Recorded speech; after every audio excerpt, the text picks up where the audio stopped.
Saudara Zahir K. Johari, Pengarah Eksekutif Penang Institute, kerana terdapat urusan penting di luar negeri Pulau Pinang dan tidak dapat menghadiri program malam ini. Beliau mengalu-alukan kedatangan ahli panel kita, Saudara Mujahid Yusof, yang juga ahli Parlimen Paribunta, Ustaz Wanji Wan Husin, seorang pemikir Islam muda yang Cynthia Gribel daripada C4, Center for Combating Corruption and Cronyism, Ustazah Haji Hajar, Datuk Datin, rakan-rakan sekalian. Saya juga ingin mengucapkan tahniah kepada Dr. Mustafa K. Anwar, Ketua Bahagian Pengajian Nusantara, yang juga pengerusi serta perancang forum malam ini, Saudara Siawun, Pegawai Eksekutif Kanan, dan rakan-rakan lain daripada Penang Institute yang bertugas rumus menganjurkan forum malam ini. Para hadirin hadirat sekalian, mungkin tertanya-tanya di hati mengapa forum yang bertajukkan Maqasid Syariah ini diberi pembuka bicaranya oleh kafir ini. Salah seorang daripada ahli panel kita, Saudara Cynthia, juga seorang kafir.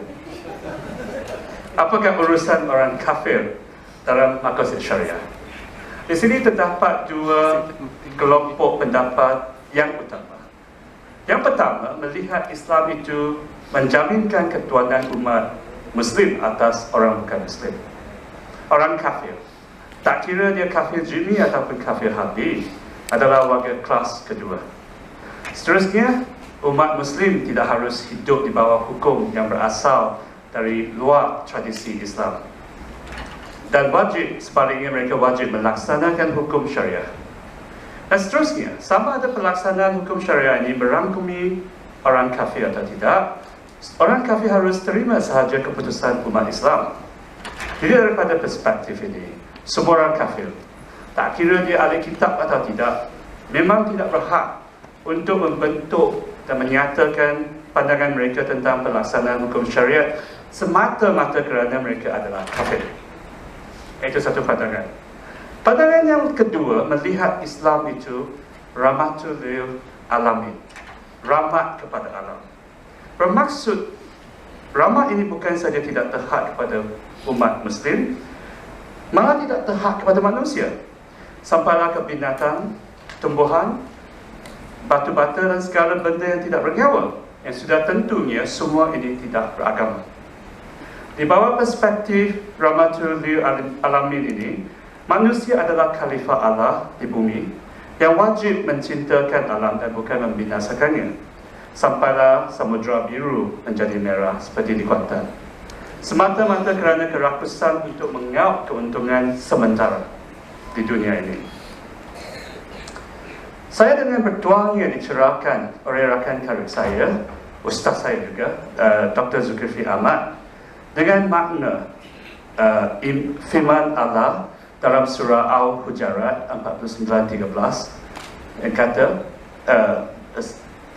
yang berbunyi, hai manusia, kami ciptakan kamu dari satu pasang laki-laki dan perempuan, dan kami jadikan kamu beberapa bangsa dan suku bangsa supaya kamu saling mengenali.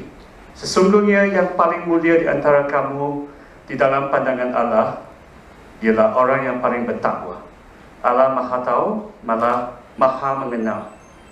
Dr. Zul mentafsirkan bahawa surah ini mengingatkan kita tentang kewujudan tiga lingkungan persaudaraan. Persaudaraan yang paling meluas ialah ikhwan insaniyah, persaudaraan berdasarkan kemanusiaan. Kita dicipta daripada sepasang lelaki dan perempuan yang sama. Di bawahnya terdapat ikhwan wataniyah, persaudaraan berdasarkan negara atau bangsa. Akhirnya terdapat ikhwan imaniyah, persaudaraan berdasarkan agama. Dalam kata lain, sungguh pun umat Islam dan umat bukan Islam tidak berkongsi persaudaraan seagama. Kita tetap berkongsi persaudaraan senegara dan persaudaraan sekemanusiaan. Di antara kedua perspektif ini, Penang Institute mengambil yang kedua dan ingin menawarkan sumbangannya ke arah pemahaman Islam yang inklusif, supaya hubungan Muslim dan bukan Muslim adalah hubungan antara saudara, bukan musuh, antara kawan dan bukan lawan. Islam yang membawa rahmat kepada semua dan bukan memberat sebelah boleh menjadi asas kukuh kepada perpaduan kebangsaan dan kemanusiaan. Di bawah pedoman Rahmatul Lil Alamin ini, Penang Institute menganjurkan forum maqasid syariah ini. Maqasid adalah bentuk majmuk atau pura kepada perkataan maksud. Maka maqasid syariah adalah maksud-maksud atau tujuan-tujuan pelaksanaan syariah. Di bawah pendekatan ini yang menekankan konteks dan bersifat sejagat, syariah berpotensi menjadi rujukan dan titik pertemuan semua lapisan masyarakat dalam mencari jalan keluar untuk masa depan yang lebih cerah untuk kita semua. Baru-baru ini, Sarawak Report melaporkan perkembangan terbaru skandal 1MDB yang begitu menyedihkan. Kononnya MACC ataupun SPRM telah sediakan 37 tuduhan berasingan terhadap Perdana Menteri Datuk Seri Najib Razak. Dunia Arab pada 14 kurun yang dahulu tidak akan mengetahui apa itu saham atau security. Akan tetapi umat Muslim masa itu sudah pun mengetahui maknanya accountability dan juga menghadapi isu seperti pegawai kerajaan menerima dermaan swasta. Malam ini, semoga kita akan mendapat pencerahan yang mendalam daripada ahli panel kita tentang isu 1MDB daripada perspektif fikrah Islam dan juga wacana moden pentadbiran baik, good governance. InsyaAllah forum malam ini akan dengan kejayaannya membawa lebih banyak forum yang bicarakan isu-isu semasa daripada perspektif dan makna maqasid syariah. Sekali lagi bagi pihak saudara Zairil dan Penang Institute, saya mengucapkan setinggi-tinggi penghargaan kepada ahli panel kita yang datang jauh berkongsi ilmu, para hadirin hadirat yang bersama kita pada malam ini, dan Dr. Mus dan rakan-rakannya yang mengikhtiarkan program ini, dan meminta maaf atas segala kekurangan. Terima kasih.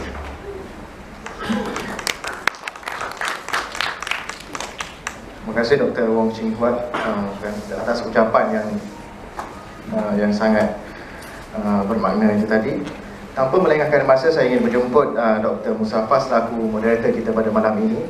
Dr. Mustafa Kamal Anwar adalah fellow di Nusantara Studies Department di Penang Institute dan merupakan bekas pensyarah dalam bidang komunikasi di USM. Tanpa melengahkan masa, saya ingin menjemput Doktor untuk ke pentas dan memperkenalkan ahli-ahli panel kita pada malam ini. Dipersilakan.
Assalamualaikum warahmatullahi wabarakatuh dan salam sejahtera kepada saudara dan saudara sekalian.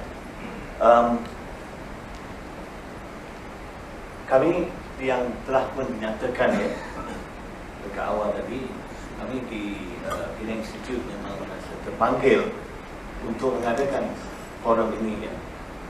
Bukan saja kami rasakan soalan rasuah itu penting dan serius untuk dibincangkan, tapi tidak kurang pentingnya ialah melihat cuba melihat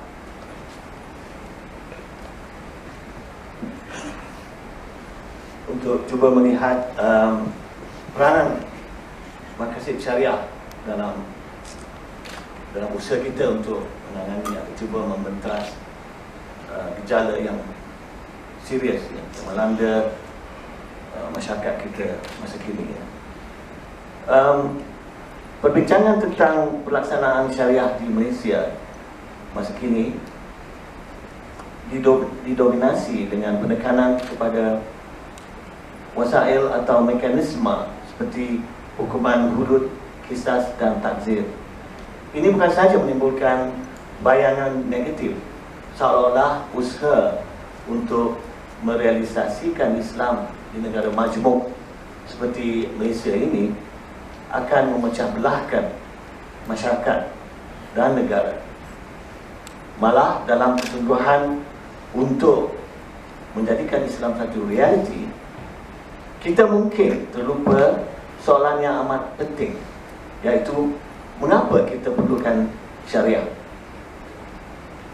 Wahyu tidak bercanggah dengan akal, di mana yang ditegaskan oleh Ibn Rushd, di bawah setiap kehendak Allah ada sebab munasabahnya. Di belakang syariah ialah maqasidnya. Maqasid ialah bentuk majmuk perkataan maksud, kerana syariah bukan untuk memenuhi satu maksud atau tujuan sahaja. Imam Ghazali menggariskan 5 maqasid kulli, iaitu memelihara nyawa, memelihara agama, memelihara keturunan, memelihara akal, dan memelihara harta benda.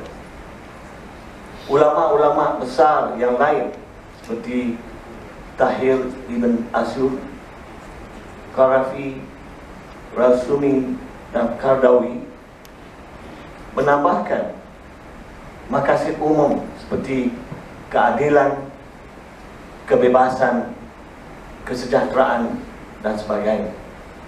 Apa yang menarik tentang pendekatan maqasid syariah ini ialah kita bukan sahaja menjangkau pemahaman tekstual dan lihatnya kepada konteks, kita juga membuat penilaian berdasarkan bukan semata-mata kepada wasail atau mekanisme, tetapi lebih kepada manfaat atau implikasi. Kalau sesuatu wasail itu membawa manfaat yang buruk sehingga menggagalkan maqasid, maka kita tidak harus taksub kepada wasail sehingga mengorbankan maqasid. Sebaliknya, kita harus sentiasa berpandukan maqasid dan mempertimbangkan manfaat dalam mencari wasail yang sesuai, seperti ditegaskan oleh Imam Syatibi dalam kitab Muafakat. Dalam konteks perbicaraan hari ini, tradisi kanun syariah tiada wasail untuk mengawal dan mengurus pasal GLC dan dana pilihan raya, kerana dahulunya tiada syarikat ataupun pilihan raya. Akan tetapi ini tidak bermaksud tiada maqasid syariah untuk memandukan kita dalam menilai skandal 1MDB. Malah maqasid syariah ini menyuruh kita mencari wasail yang sesuai untuk menghapuskan skandal seperti ini dan menegakkan accountability. Itulah sebabnya kita menjemput YB Dr. Mujahid dan Ustaz Wanji yang sudah tentunya arif tentang maqasid syariah, dan juga saudari Cynthia Gabriel yang memang pejuang anti rasuah terkemuka di Malaysia ini untuk perbincangan yang bermakna malam ini. Izinkan saya sebelum kita memulakan perbincangan beri sedikit pengenalan, introduction kepada ahli-ahli panel kita. Di sebelah kanan saya saudari Cynthia Gabriel, merupakan pengasas dan juga director kepada Center to Combat Corruption and Cronyism. atau singkatnya C4. Ini harus diasingkan daripada C4 yang lain ya, yang pernah kita dengar dulu dia tak ada kaitan dengan benda itulah.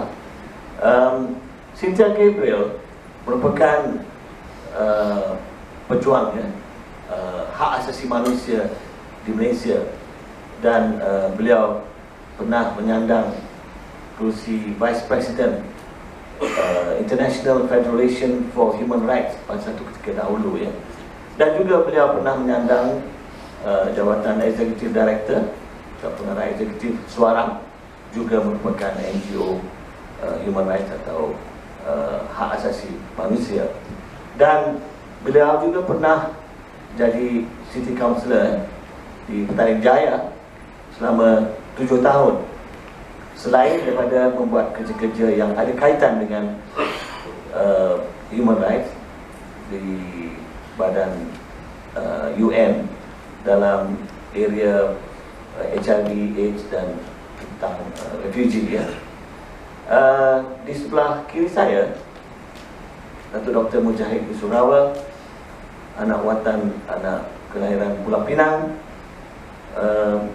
yang merupakan ahli Parlimen Malaysia bagi kawasan Parit Buntar sejak 2008 ya.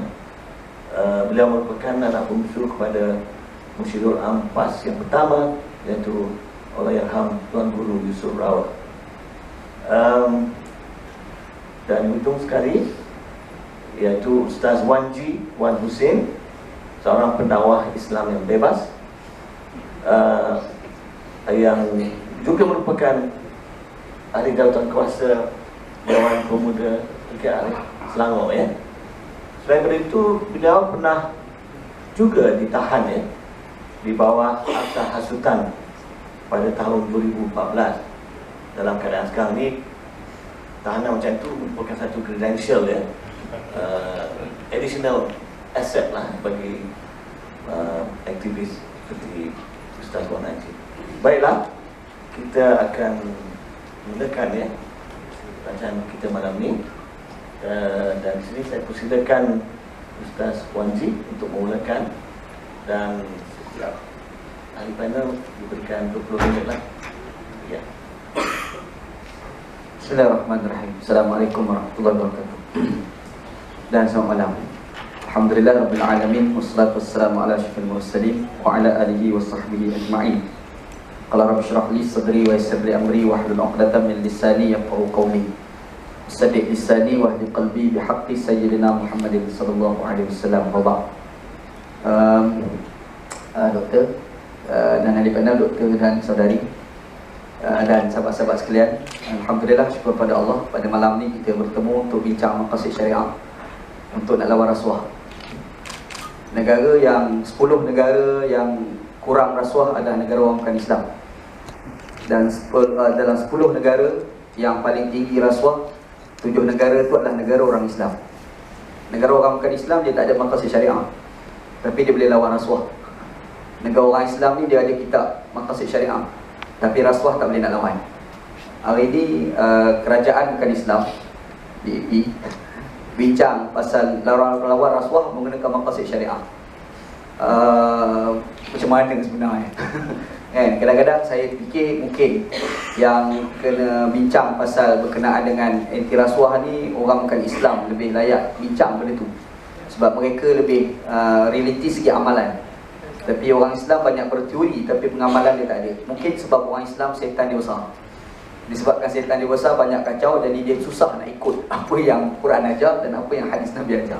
Mungkin cuma bila saya diminta untuk bincang berkenaan dengan maqasid syariah dalam mengatasi isu rasuah, mungkin kita kena perjelas dulu sebab saya diberi 10 minit kan. Mungkin kita kena perjelas awal dulu apa yang dikatakan sebagai politik. Itu yang kena jelas. Dalam definisi ulama Islam ni bila dia bincang pasal politik, kita akan tengok beberapa perkara penting. Antaranya macam contoh, ada seorang tokoh nama Alad Al-Fasi. Dia tulis satu kitab, nama kitab Maqasidus Syariah wa Makarimuha. Dia menyatakan, yang dikatakan politik itu dia mesti ada 3 perkara. As-siyasah asy-syar'iyyah yang dikatakan politik dalam sudut pandang syariat itu ada 3 perkara. Yang pertama dia kata iqrarul adli, mengakui keadilan. Yang kedua adalah tahqiqul haq, memberikan hak pada mereka yang berhak. Yang tiga adalah tadbir syu'un ar-ra'iyah, mengurus tadbir negara dengan baik. Dalam perkataan Imam Allal Al-Fasi, dia menyatakan yang dikatakan politik itu yang pertama adalah iqrarul adli, mengakui keadilan. Bermaksud di situ bukan semata-mata orang Islam kena buat keadilan, bahkan kalau orang bukan Islam lakukan keadilan kita kena akui. Dan benda ni ada asas dalam agama. Dalam Quran, Allah SWT banyak memuji negara orang bukan Islam berbanding negara orang Islam. Negara orang Islam yang dipuji dalam Quran adalah kerajaan Sulaiman AS, Nabi Sulaiman, dan juga kerajaan Nabi Daud AS. Tapi yang berbaki yang semua pujian Tuhan berikan kepada negara orang bukan Islam. Ayat yang Dr. Mujahid masa dalam PAS dulu rajin baca, baldatun thayyibatun wa rabbun ghafur, negara yang baik dipayungi keampunan dosa oleh Allah. Kerajaan ini bukan kerajaan Islam, ini kerajaan Majusi yang diperintah oleh bapa kepada Balqis. Nama kerajaan itulah kerajaan Sabah. Dan Tuhan kata itulah negara yang baik yang dipayungi keampunan dosa daripada Tuhan. Dalam ayat yang lain sebagai contoh, dalam surah Hud ayat 114 kalau tak silap, Allah Subhanahu wa taala dinyatakan dalam Quran, Allah wa ma kana rabbuka liyuhlikal qura bizulmin wa ahliha muslihun. Kami tidak akan membinasakan ahli sebuah kerajaan itu secara zalim kalau rakyat dia melakukan kebaikan. Imam Fakhruddin Ar-Razi disebut dalam kitab Mafatihul Ghaib, dia nyatakan kerajaan itu adalah kerajaan orang bukan Islam, bukan kerajaan Islam. Jadi dalam ayat Quran terlalu banyak Allah Subhanahu wa taala memuji konsep kerajaan itu bukan berasaskan kepada orang Islam ataupun tidak. Tapi kerajaan yang dipuji dalam Quran itu adalah asasnya adalah kebaikan kepada rakyat ataupun tidak. Nabi Sulaiman, Nabi Yusuf AS, dia pernah minta jawatan daripada kerajaan Mesir pada ketika itu. Dia minta, ij'alni khazainal ard fa inni hafizun alim. Lantik aku jadi menteri kewangan. Kenapa? Dia tak kata aku ni orang Islam. Hafizun alim, aku ni orang yang ada amanah. Bukan peti amanah. Mudah-mudahan amanah juga. InsyaAllah. Yang keduanya, kata Nabi Yusuf AS, alim, aku tahu mengurus kerajaan. Jadi pelantikan satu jawatan itu dia bukan berasaskan kepada kau beragama Islam ataupun tidak, tapi berasaskan apakah kau amanah ataupun satu lagi kamu pandai mengurus kerajaan ataupun tidak.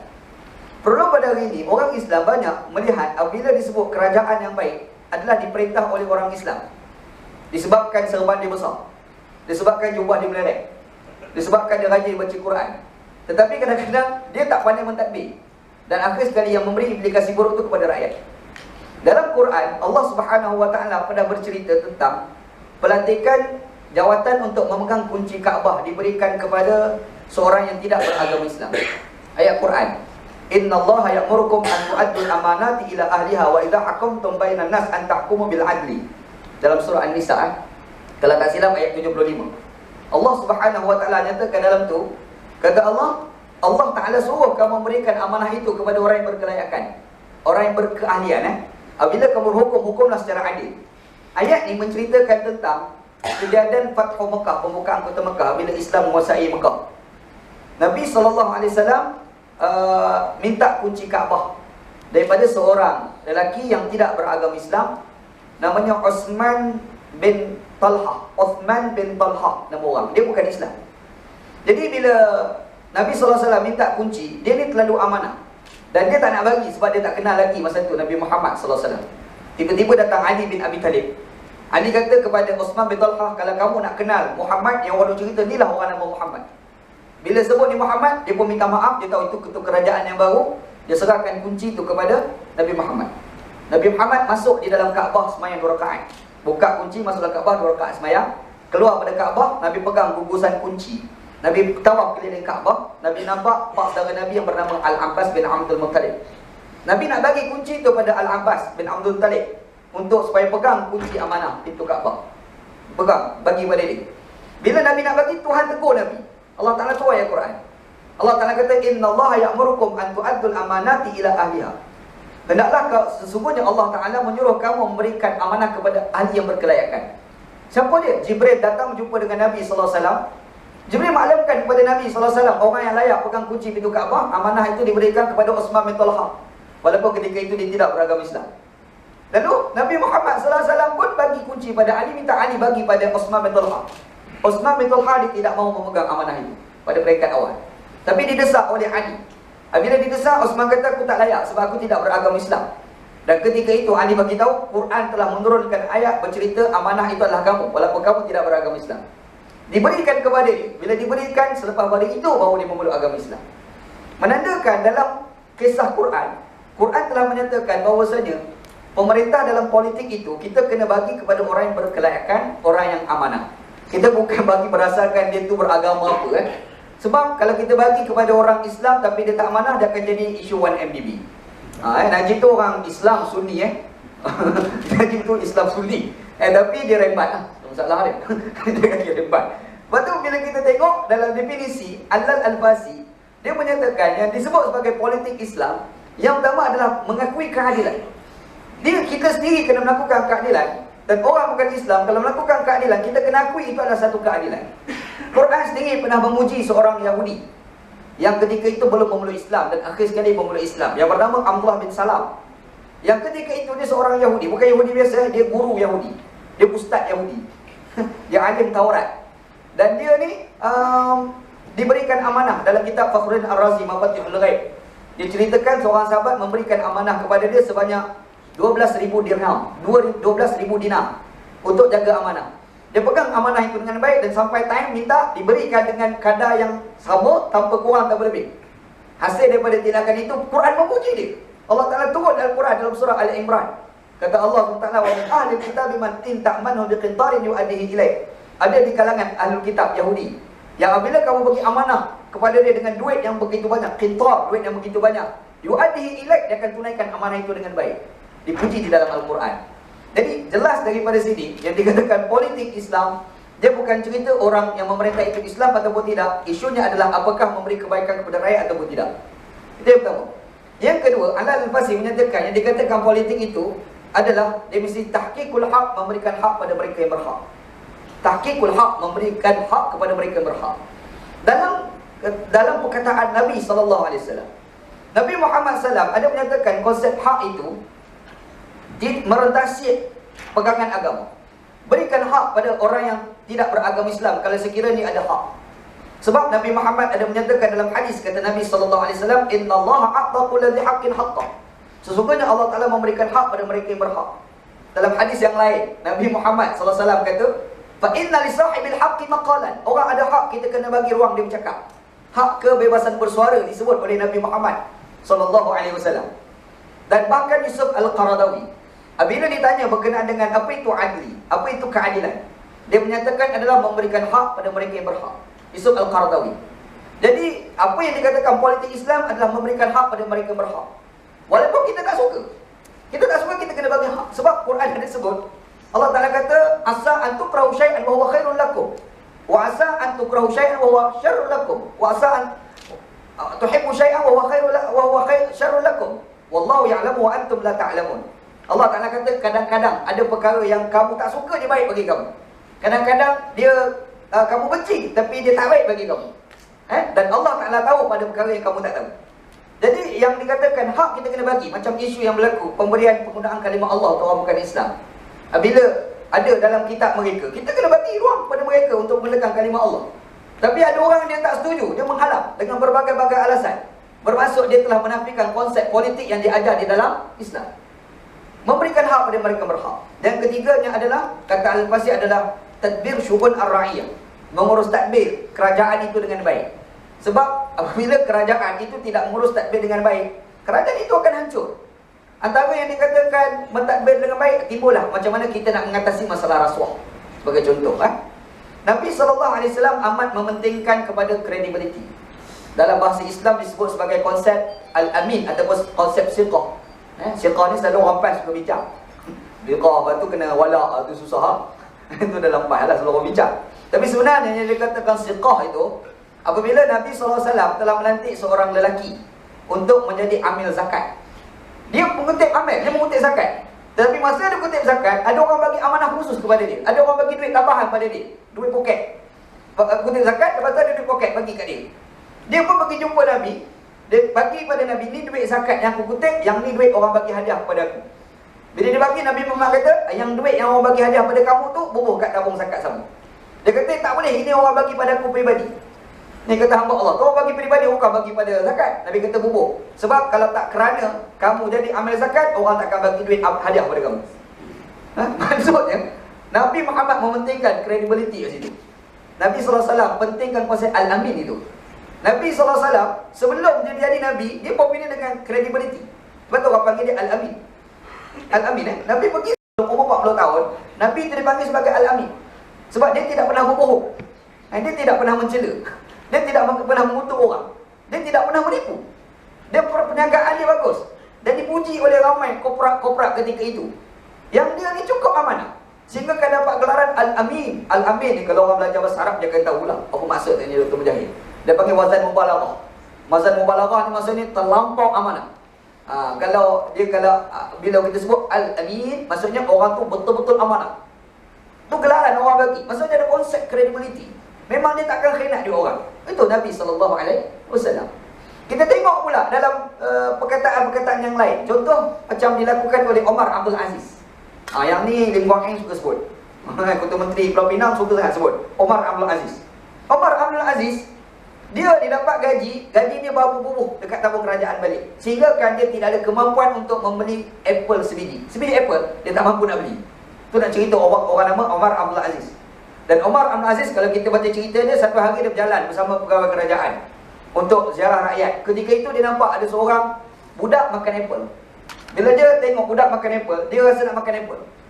Bila dia nak makan apple, dia sebut sedapnya budak tu makan apple, menyebabkan ada seorang pegawai kerajaan kesian dekat dia, pergi kedai beli apple dan ambil apple bagi pada dia. Bila bagi pada dia, dia kata aku tak nak terima. Sebab apa? Sebab kamu pegawai aku. Kamu bagi kepada aku tak nak terima benda tu. Hamba Allah ni kata, ni pegawai tu kata, Nabi Muhammad terima hadiah, sahabat terima sedekah. Kalau kamu tak nak terima sebagai sedekah, terimalah sebagai hadiah. Dia kata, pada zaman Nabi, pada konteks zaman Nabi Muhammad, itu adalah hadiah.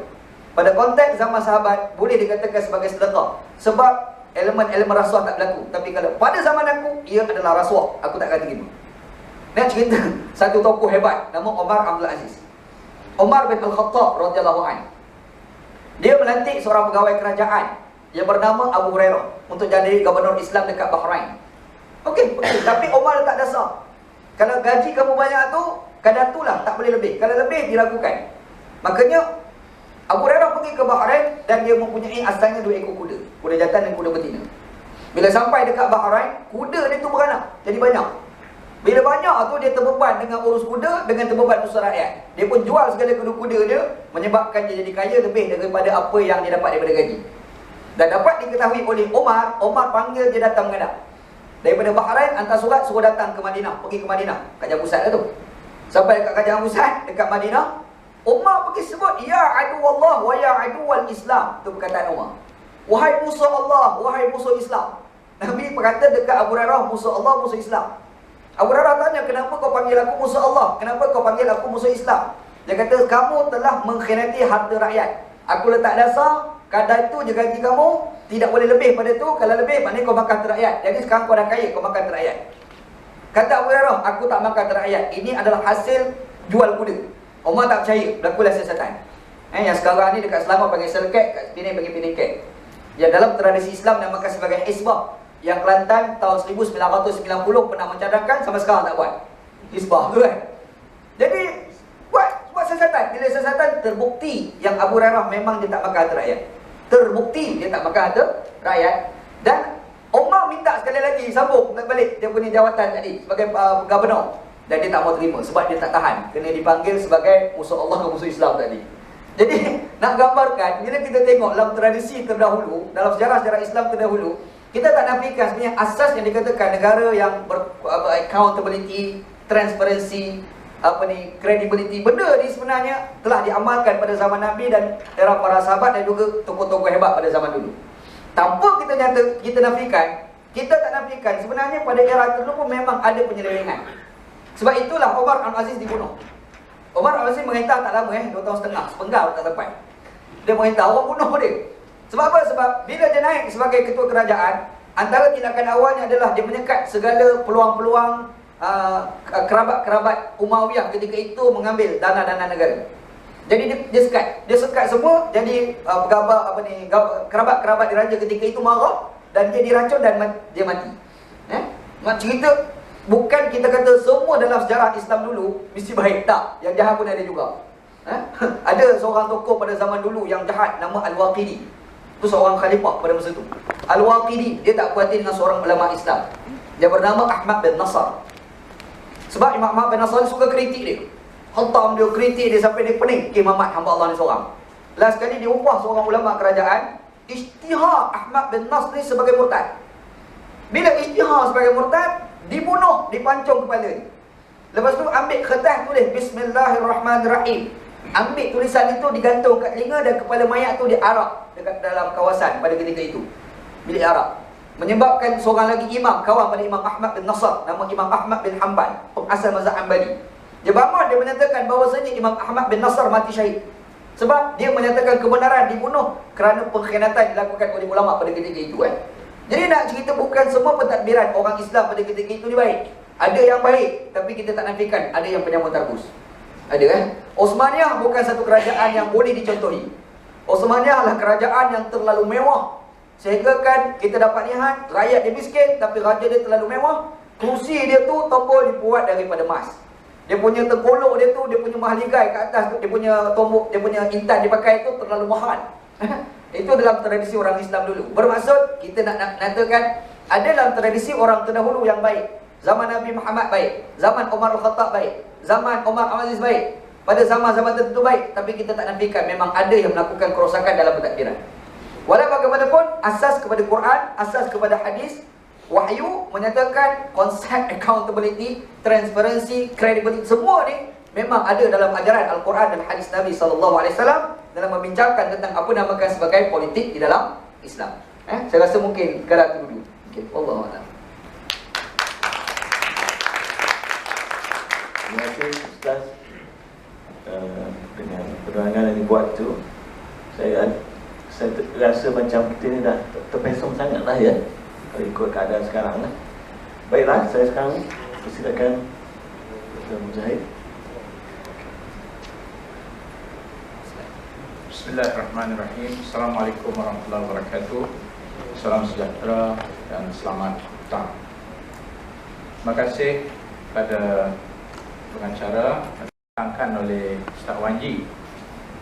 Tapi oleh kerana tiba giliran saya terpaksalah tentang kerana apa yang Ustaz Wanji sebut itu adalah merupakan perkara-perkara yang asas dalam memahami apakah erti imamah ataupun kepimpinan. Dan memang ideal itu hari ini hampir-hampir utopia, kerana sukar untuk dicapai apabila perkara paling utama dalam kita memegang tampuk pemerintahan itu ialah persoalan spirituality atau rohiyah seorang yang pimpin. Kerana perkara pertama yang dia akan rasai dulu ialah accountability dia kepada Allah, Tuhan yang telah memberikan kepada dia tanggungjawab. Itu first accountability yang dia. Bila void of this accountability, then he become beast. Dia jadi binatang yang ganas. Itu yang disebut apa yang berlaku dalam syariat Islam. Saya ada dua bahagian. Satu tentang 1MDB dan satu lagi macam mana skandal ini hendak diletakkan dalam neraca maqasid. Dan oleh kerana dari Cynthia akan bercakap banyak tentang 1MDB, saya memilih untuk ambil yang di belakang dulu. Kalau ada masa, saya akan masuk ke dalam isu itu sendiri, ya. Apa yang berlaku. Tuan-tuan dan puan-puan, perkataan maqasid sering kali diulang-ulang dan saya bersyukur pada Allah kerana hikmah daripada perbahasan para ulama, daripada Imam Al-Ghazali yang memperkenalkan apa itu daruriyat al-khamsah ataupun 5 perkara asas yang semua kita baca dalam buku-buku syariah adalah merupakan permulaan yang kemudian dikembangkan konsep itu, dan sehingga hari ini tidak kelihatan konsep itu berhenti. Dia berterusan, dia develop, dia berkembang. Kerana dia boleh berkembang sebab dia tidak bercakap tentang sesuatu itu dalam maksud syariah itu dalam maksud ahkam saja. Ahkam ni hukum hakam lah. Tapi dia bercakap dalam maksud prinsip-prinsip yang terbina di dalamnya hukum hakam itu, yang akhirnya apabila prinsip itu telah terbentuk kerangkanya, maka dia akan terus berada sampai bila-bila. Hanya perlu kita meletakkannya dalam kerangka itu. Itulah kelebihan maqasid, ya. Kenapa syariah itu dijadikan oleh Allah Subhanahu Wa Taala. Saya ingin menyambut juga beberapa perkara yang diulang beberapa kali tadi, khususnya rakan saya Dr. Wong.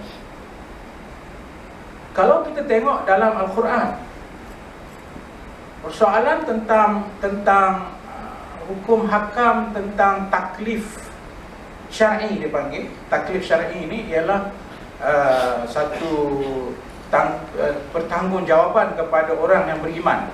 Itu makna dia taklif syar'i. Maknanya saya beriman, maka saya bertanggungjawabkan dengan satu tanggungjawab. Berbanding dengan satu lagi taklif ataupun satu lagi tanggungjawab yang dia ini adalah merupakan taklif kepada insani, kepada manusia. Sebenarnya taklif manusia yang disebut dalam Al-Quran lebih banyak daripada taklif syar'i kepada orang beriman. Benar.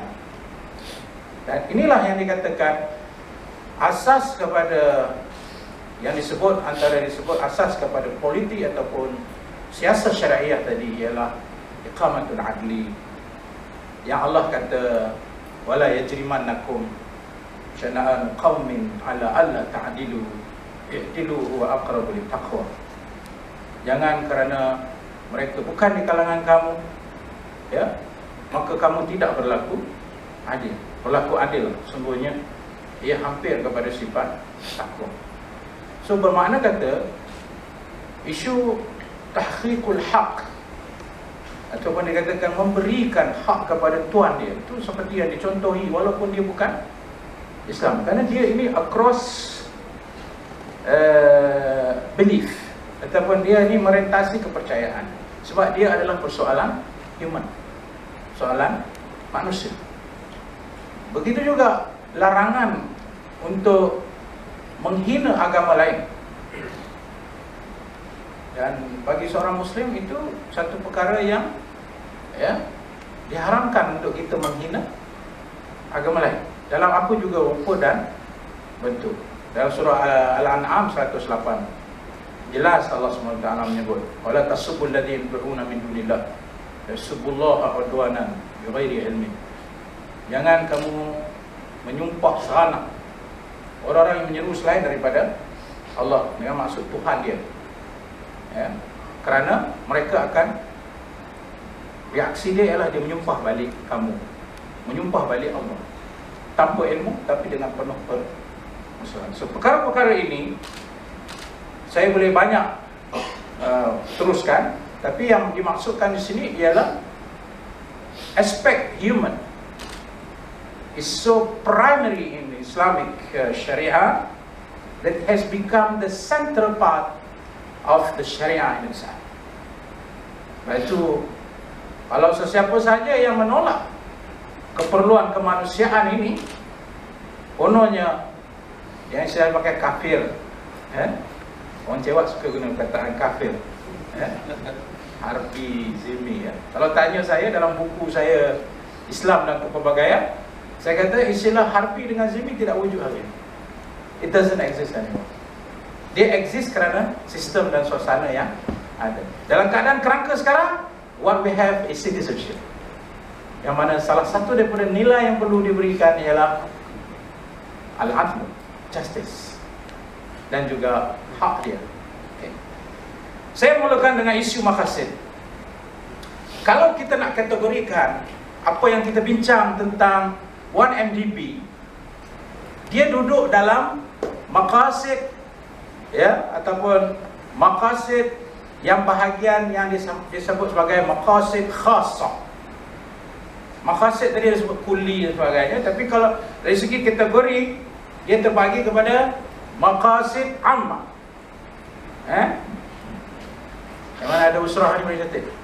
Maqasid ammah itu adalah disiplin memahami syariat in total, secara menyeluruh. Syariat itu semua apa yang kita kata, what syariah stand for, what is the prime objective of syariah. Maka itu dia panggilkan satu total. Syariah itu dia panggil am, secara general. Maka lahirlah apa yang kita kata hifzul nafs, hifzul din, hifzul mal, hifzul aql, hifzul nas, hifzul apa itu ada 5 tu. Hifzul din, hifzul nafs, hifzul aql, hifzul mal, hifzul ilm wa nasab. Dari situ dia pun bincang, inilah syariah on the whole. Ada lagi satu bahagian dia panggil maqasid khassah. Maqasid khassah itu adalah bersandarkan kepada bidang yang kita sedang bicarakan ini apa. Adakah dia sedang bicarakan tentang kepimpinan? Adakah kita sedang bicarakan tentang harta macam mana hari ini, ataupun mal dalam istilah fiqahnya? Ataukah kita membicarakan tentang usrah, keluarga? Kita bicarakan tentang mujtama, society. So that very specialized field of discussion is not also free from maqasid. Maqasid is there also to define, supaya maksud syariah tidak akan tersasar. Dan yang ketiga ialah maqasid juz'iyah. Maqasid juz'iyah adalah di atas asas hukum sesuatu yang individu. Dalam kes ini apa dia? Dalam kes itu apa dia? Pun ada nilai-nilai maqasid. Sekurang-kurangnya inilah yang dimulakan perbicaraannya oleh Raisuni dalam makalah dia Maqasid fi Hifzil Amwal, menceritakan tentang 3 maqasid yang kita kena faham. So kita tak payah nak lombok sekali semua Hifzul Mal, Hifzul Din, Hifzul apa. Itu menyeluruh. Dan saya define my debate, saya decide my debate dalam tajuk kita isu maqasid. Yang besar duduk dalamnya ialah maqasid secara khusus, iaitu dalam bab mal ataupun harta. So we are now in that discussion. Walaupun tidak dinafikan, di hujung saya ada buat lagi satu maqasid yang juga ada kesannya dalam isu ini, iaitu maqasid al-imamah ataupun kepimpinan yang disebut tadi oleh Fadil Ustaz.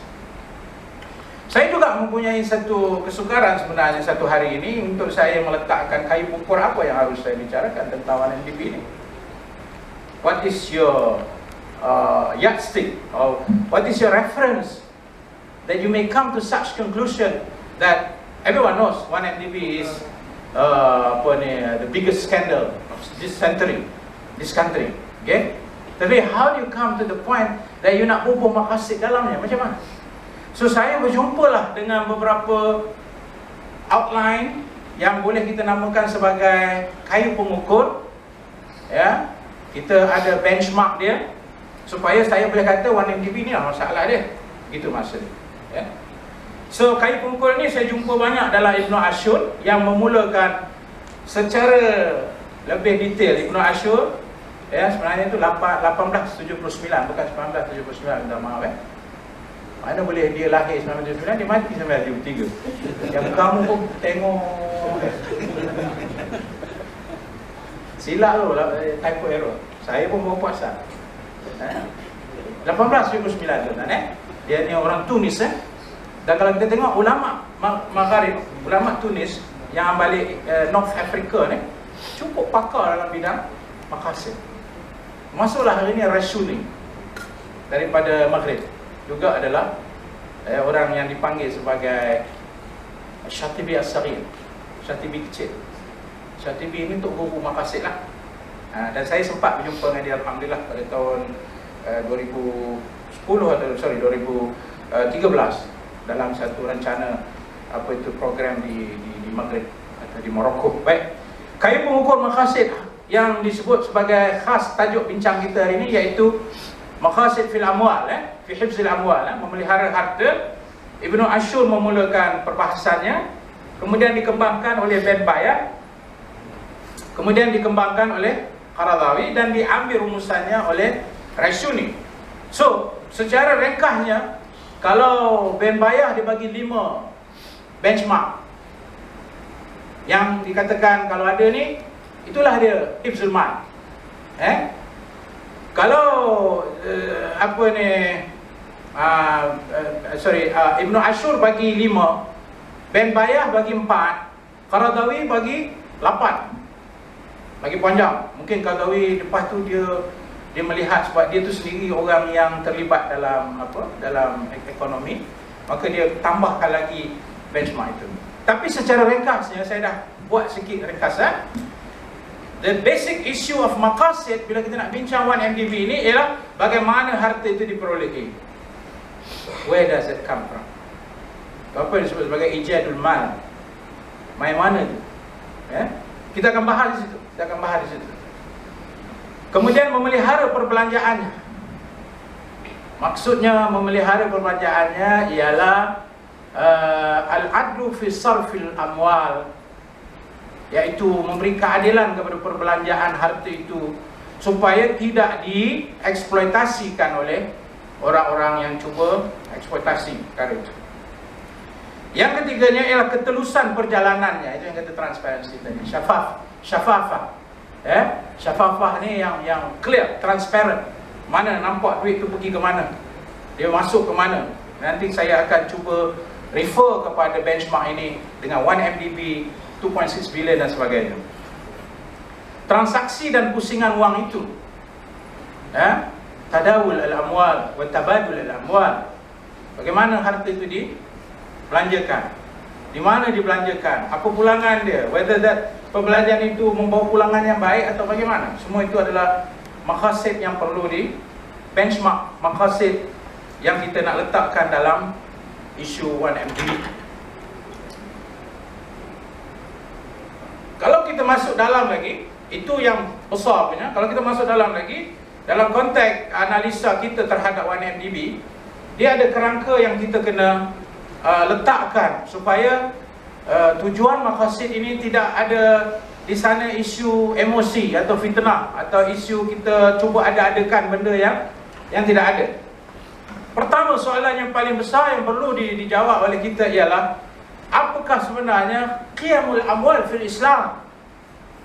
Qiyamul amwal, what is the nature of value? Value harta di dalam Islam tu, how Islam sees harta ini. Bagaimana Islam melihat duit ringgit, harta benda? What does Islam see? Adakah itu satu benda yang kita manusia boleh enjoy with it? Kita nak seronok dengannya? Tak apa. So this is the most important aspect yang kita akan tengok dalam 1MDB. Okay, I've got 3 minutes. Yang kita ada dalam 1MDB, this is injustice to me, talking about maqasid in 20 minutes and putting that in the framework of 1MDB. This is benar-benar yang menyiksa saya. Okey, memakmurkan hikmah maslahah itu ialah memakmurkan kehidupan dunia. Itu sebenarnya memakmurkan kehidupan dunia, menolak pembaziran. Kerana itu mensejahterakan rakyat, membela orang yang susah. That is all what it is. Dengan harta tak boleh lari daripada itu. Kalau ada harta membazir, kalau ada harta tak boleh bela rakyat, then there is no point of having a wealth in the first place. Well, government wealth is good. Memelihara keperluan maqasid secara umum dan khusus dalam bidang hukum harta. Dan kita kena pelihara maqasid ini secara general, apa yang syariat suruh tentang jaga harta ni. Kemudian mengambil kira implikasi tadi disebut ma'alatul af'al sebenarnya, yang disebut oleh Syatibi iaitu ma'alatul af'al. An-nazar ila ma'alatul af'al wal awaqib mu'tabarun maksud syar'an. Melihat kepada implikasi ataupun ma'alatul af'al wal awaqib, awaqib ni kesan ya, mu'tabar, itu mesti dikira maksud, dan itulah maksudnya dari sudut syarak kena jaga benda ni. Maknanya kalau benda itu boleh dibuat oleh syarak, tapi kesan kalau kita buat membawa implikasi yang buruk, maka kita tak boleh buat benda itu. Ada pula yang walaupun boleh buat, walaupun tak boleh buat, tapi ada kesan yang baik daripada itu, maka boleh buat pada waktu itu. Wah, ini panjang cerita lah. Saya nak bagi contoh banyak, tapi kerana masa tinggal saya ingat seminit je lagi.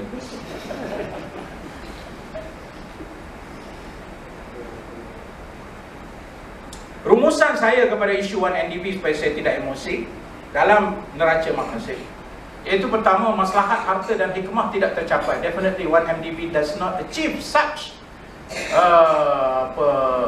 such understanding of wealth distribution. Macam mana kita nak kata 1MDB tercapai maslahat menjaga harta kalau duit itu kita tak tahu pergi ke mana, belanja ke siapa, dari mana dia datang, dan transaksinya yang agak so kita punya rumusan tentang 1MDB dalam neraca maqasid nombor 1 dah out dah. Dia merosakkan pula kepentingan orang ramai, not just dia seorang, tapi dia merosakkan orang ramai. Harta dibelanja tiada tanggungjawab, no accountability at all, terdedah kepada eksploitasi. Semua kita tahu macam mana benda itu, keraguan terhadap transaksi dan sebagainya, tiada ketulusan. Hari ni orang tanya mana 2.6 bilion, dia kata ada orang lain bagi daripada negara Arab. Dan bila Wall Street Journal buat decoded balik, 2.6 bilion itu dikatakan ada kaitan dengan syarikat-syarikat 1MDB. So benda-benda ini no accountability, transaction yang meragukan, dan akhirnya implikasi skandal itu untuk kepentingan lebih besar terjejas. Dan yang lebih penting ialah berlakunya apa? Campur tangan investigation. Macam tadi Umar bin Khattab suruh Abu Hurairah dibuat investigation ke atasnya, ya, tak ada siapa campur tangan, dia bebas, maka dapatlah dia punya keputusan. Tapi hari ini 1MDB bila nak buat saja dia punya siasatan, ada campur tangan, sehingga kan apa? Sehingga kan dia telah mengubah, dia telah transfer orang yang bertanggungjawab untuk buat sesuatu. Ini semua kalau you tanya dekat as far as maqasid syariah is concerned, semua kayu pengukur itu 1MDB fail to comply. Dan oleh kerana itu kita menganggap bahawa krisis 1MDB ini bukan sahaja fail to comply, tapi dia melambangkan kefasadan dan kefasikan seorang pemimpin. Dalam konteks siasat syariah, wajib dia ini digulingkan. Terima kasih.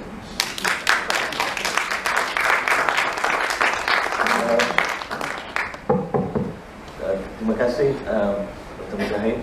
Minta maaf kerana sikap tidak begitu adil keadaan yang memerlukan keadilan, ya. Tapi namun begitu saya juga harus bersikap adil kepada speaker yang bakal memberi membuat perbincangannya. Jadi saya persilakan dari Cynthia.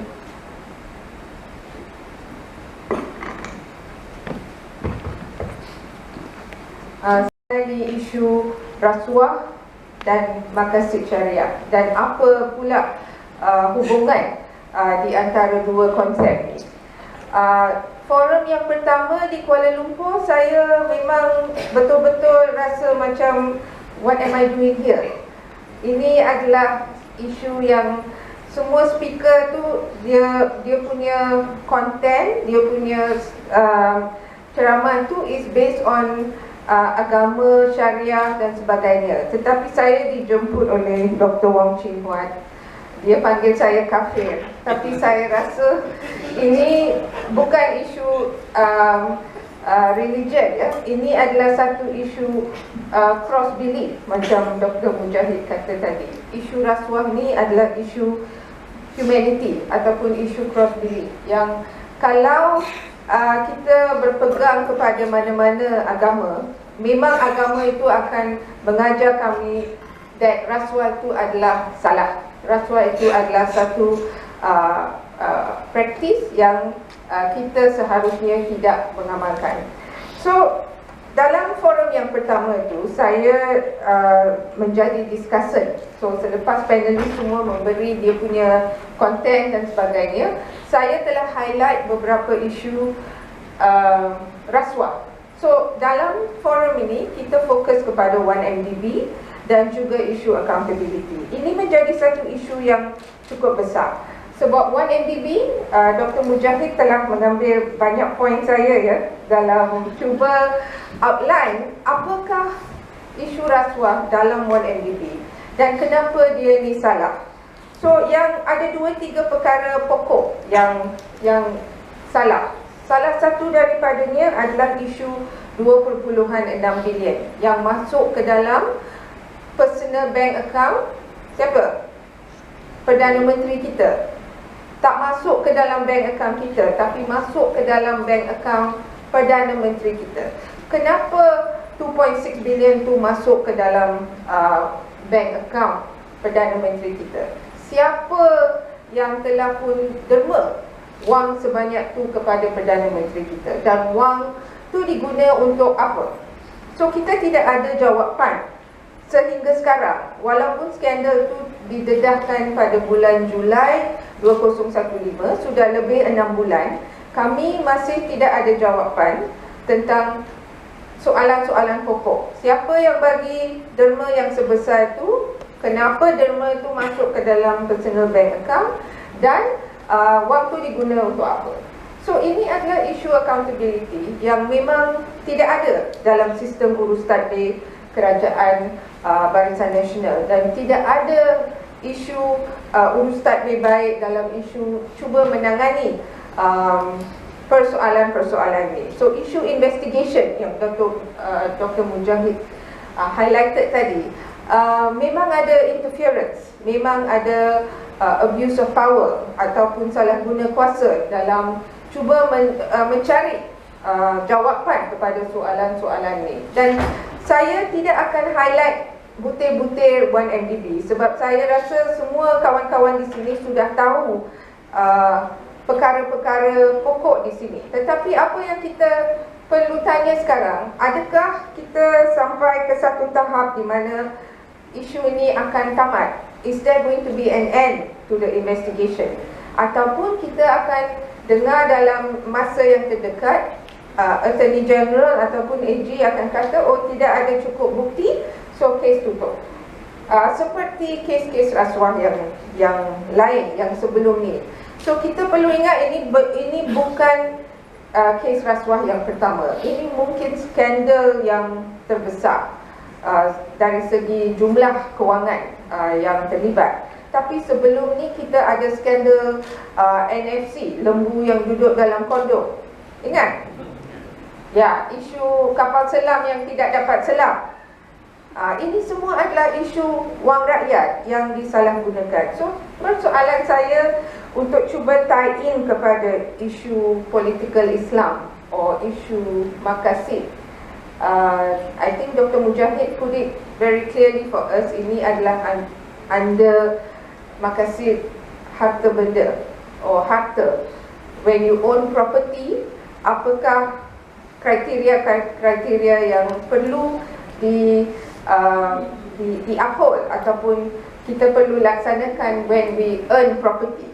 So dalam forum yang pertama, Dr. Mazli Malik telah pun highlight beberapa ciri yang lain, iaitu if I'm not wrong, maqasid syariah also encourages trade, pemasaran, business. This is something that is good.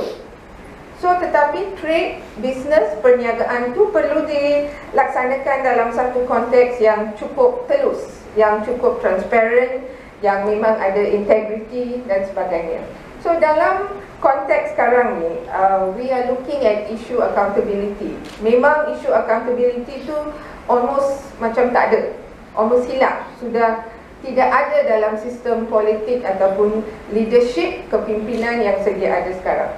So dalam konteks sekarang, bila negara kita sedang berunding dengan negara-negara lain dan Amerika Syarikat dalam isu Trans-Pacific Partnership Agreement ataupun TPP, adakah ini satu konsep yang maqasid syariah akan melaung-laungkan, akan cuba support and encourage, or is free trade tu satu konsep yang bukan Islam.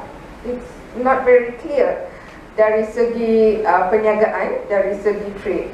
Sebab bila kita lihat kepada 1MDB, 1MDB itu apa? 1MDB adalah syarikat kepunyaan Kementerian Kewangan. Objektif dia sangat simple, untuk menarik investment masuk ke dalam negara kita, menarik investment untuk memperkayakan lagi situasi kewangan negara kita. So itu termasuk investment antarabangsa dan juga investment dalam negeri. Tetapi investment ini, bila investment tu menjadi investment di antara dua negara, kadang-kadang the trade deals ataupun trade agreement tu menjadi tidak berapa jelas. What is the thing that goes in? So kalau we are promoting political Islam sebagai framework kita in terms of maqasid. So my question to the two panelists also is, apakah kedudukan kita dari segi TPP, dari segi free trade agreement, ataupun pemasaran bebas yang sudah pun kita memang sudah berniaga dengan European Union, dengan Amerika Syarikat dan sebagainya. Tetapi dalam trade agreement ni, apakah kriteria yang perlu untuk uphold maqasid harta ataupun maqasid syariah, dan prinsip-prinsip yang kita perlu uphold dalam when we do business with other countries. So that is one of the questions. Yang satu lagi, sebab saya bukan ahli politik, saya ni pemimpin NGO, kami selalu tanya ya, we can see from kepimpinan Barisan Nasional memang tidak ada prinsip langsung. Mereka ni dalam masa sekarang, mereka ni clear cut ya, mereka ni curi wang rakyat dengan tidak ada apa-apa accountability.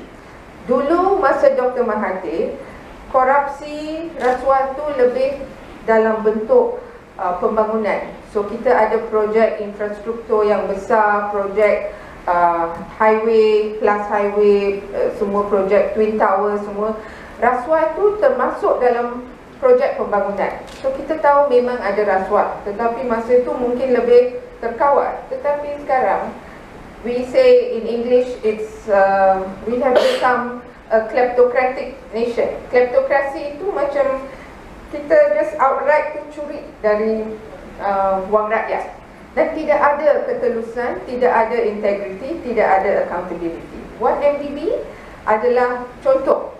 1MDB adalah pendedahan yang telah pun berlaku oleh whistleblowers.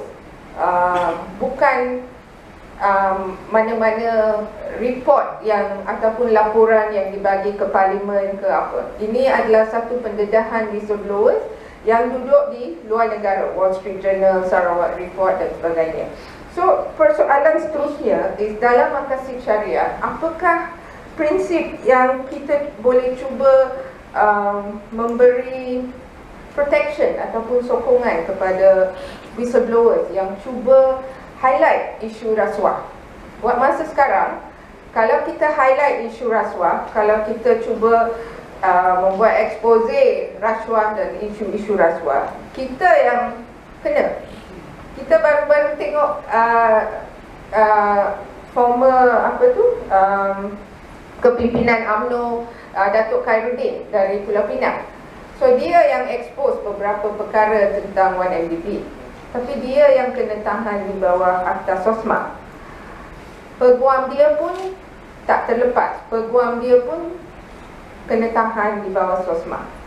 Dulu masa saya dan tim saya dari Suara mendedahkan fakta-fakta tentang isu Skopin, kami yang kena attack, bukan isu rasuah tu yang kena investigation. There was no highlight on the investigation, tetapi polis dan agensi-agensi lain cuba untuk attack whistleblower. So dalam konsep maqasid syariah tu, protection kepada orang yang mendedahkan rasuah tu adalah sangat penting kalau kita nak memelihara harta dan pemasaran perniagaan secara bebas menjadi satu prinsip yang utama dalam maqasid syariah. So where is the protection?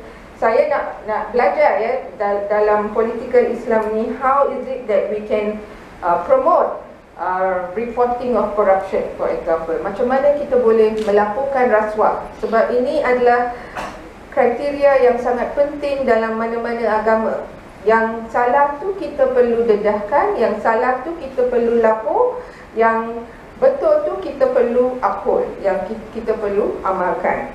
So itu menjadi salah satu perkara. Yang satu lagi saya nak juga tanya ya, highlight dalam parti-parti pembangkang sekarang, sebab ada banyak masalah parti pembangkang, ada coalition yang baru, coalition yang lama sudah mati, PAS macam ni, PAS macam tu, ada parti amanah yang baru dan sebagainya. Tetapi parti-parti pembangkang juga telah pun memimpin beberapa kerajaan negeri. Kelantan lebih 20 tahun. Sekarang Selangor dan Pulau Pinang di bawah tangan pembangkang dari tahun 2008. So saya nak cuba nak tanya Dr. Mujahid, apakah rancangan untuk internalize maqasid syariah dalam urus tadbir and perkhidmatan awam in the current state that you are administering. And memang juga ada isu-isu rasuah dalam negeri-negeri ini juga.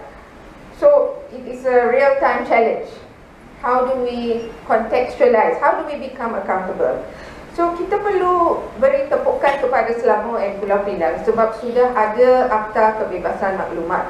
This is the first step to membanteras rasuah. Because if we operate with secrecy laws ataupun undang-undang rahsia, memang ini akan memberi ruang kepada lebih rasuah menjadi satu isu yang tidak boleh kita cari mana-mana jawapan ataupun solution kepada isu rasuah yang memang berleluasa. So isu Akta Kebebasan Maklumat ni sangat penting. Tetapi sekarang walaupun ada Akta Kebebasan Maklumat, tetapi rakyat biasa macam kita rasa macam kita ni tidak ada kuasa. Kita ni tidak ada kuasa untuk tanya soalan accountability ataupun integrity. Macam mana perbelanjaan tahunan itu diuruskan, yang berbilion-bilion ringgit tu macam mana digunakan untuk kebaikan rakyat. Adakah kita diberitahu, adakah mana-mana laporan dibagi tahu kepada kita buat masa sekarang. So ini adalah macam cabaran ya kepada konsep maqasid syariah dan macam mana kita boleh actualize and internalize prinsip-prinsip yang termaktub dalam apa yang sudah dijelaskan oleh Ustaz Wanji dan Dr. Mujahid in real time. Sebab kita ni sekarang adalah kerajaan juga yang memang ada beberapa negeri yang kita memang berkuasa. So I think I want to stop there to actually highlight a few questions on urus tadbir baik dan macam mana kita tidak ikut cara pemimpin sekarang, pemimpin federal sekarang yang telah pun salah guna kuasa mereka. Sudah tidak lagi percaya bahawa accountability itu adalah satu etik ataupun prinsip yang penting. Bahawa ketulusan tu bukan penting lagi. Macam dia tidak, they don't care. Dia memang tak ada apa-apa rasa tanggungjawab ya kepada rakyat.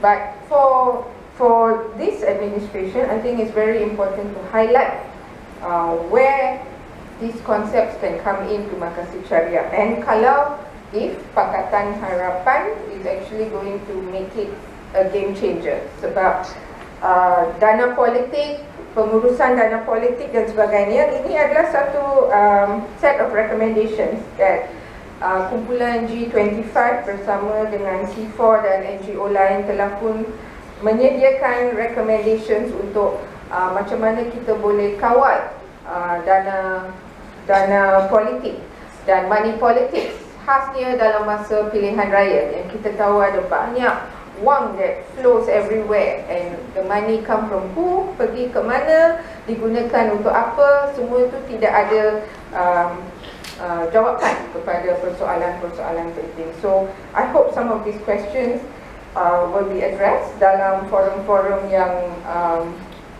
akan diambil oleh Penang Institute dan kumpulan-kumpulan lain dalam cuba mencari satu framework for politics, religion, dan macam mana kita boleh handle isu seperti 1MDB, isu accountability dan ketulusan. Thank you.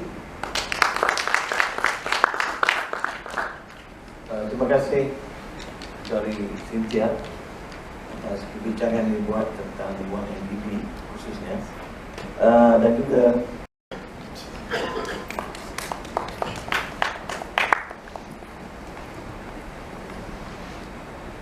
Assalamualaikum warahmatullahi wabarakatuh, dan selamat petang semua. Saya Muhammad Aidil Samsuri. Ini bertanya mengenai soalan accountability. Sebelum pilihan raya, sebelum ni kita sering melihat atau mendengar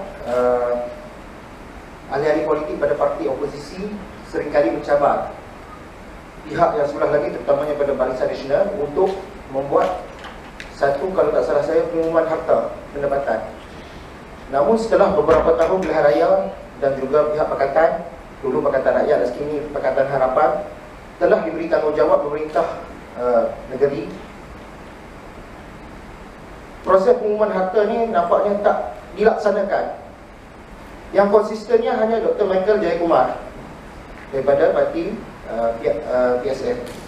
Tapi kalau kita lihat kemewahan-kemewahan yang ada pada parti yang bukan Barisan Nasional juga kadang-kadang meragukan. Dan saya tidak katakan dia kerana rasuah, boleh jadi memang kaya sebelum menjadi parti politik, ataupun ada juga barangkali kaya selepas menjadi parti politik. Jadi jika sebelum tidak ada kuasa, kita mencabar pihak yang ada kuasa, kenapa apabila kita sudah ada kuasa, kita tidak menjadi contoh pada pihak yang sebelum ini berkuasa? Itu saja, terima kasih. terima kasih. Soalan itu mengenai harta yang dikumpul. Soalannya sama ada ianya ahli politik itu sudah sedia kaya ataupun dia menjadi kaya setelah menjadi ahli politik. Ada, kita cuba dapatkan 2-3 soalan lagi sebelum kita serahkan pada ahli panel untuk menjawab soalan yang dibangkitkan ini.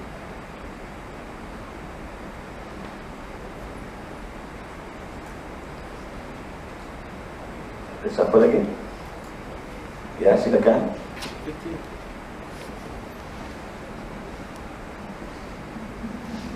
Terima kasih saudara moderator Dr. Mustafa Kamal kerana memberi peluang kepada saya untuk mengumumkan sedikit wahana sikit. Saya Cikgu Tio, pengurusi Persatuan Bekas Ahli Majlis MBSB dan juga bekas Ahli Majlis di sini juga lah 6 tahun. Salah satu langkah yang dianggap agak efektif untuk mengawal wabak rasuah adalah melalui penguatkuasaan undang-undang. Jadi soalan pertama saya yang dituju kepada kawan baik saya, Dr. Mujahid, selaku lawmaker pada pendapat Datuk Dr. Mujahid, adakah pelaksanaan hukuman mati mandatori terhadap penerima rasuah sebagaimana yang dilaksanakan di Republik Rakyat Cina dianggap satu saluran yang berkesan? Is death mandatory sentence on corrupted government officers, corrupted high-profile case considered effective way to curb corruption, particularly in Malaysia? Soalan kedua saya tuju kepada yang disanjungi Ustaz Wan Haji dari segi maqasid syariah, adakah pelaksanaan hukuman mati mandatori terhadap penerima rasuah atau pemberi rasuah dianggap sejajar dengan ajaran syariah? Thank you. Terima kasih. Ada lagi satu soalan lagi sebelum ahli panel menjawab? Ya, silakan. Hello. Soalan saya senang. Maqasid syariah ini satu mekanisme yang tidak pernah lagi dilaksanakan oleh di mana-mana kerajaan seluruh dunia. Dan kerajaan Malaysia lah yang melaksanakan indeks syariah. Bagaimana satu kerajaan yang melaksanakan indeks syariah tapi terlibat dengan One Rate MDB? Bagaimana credibility maqasid syariah itu sendiri? Terima kasih. Okay, terima kasih.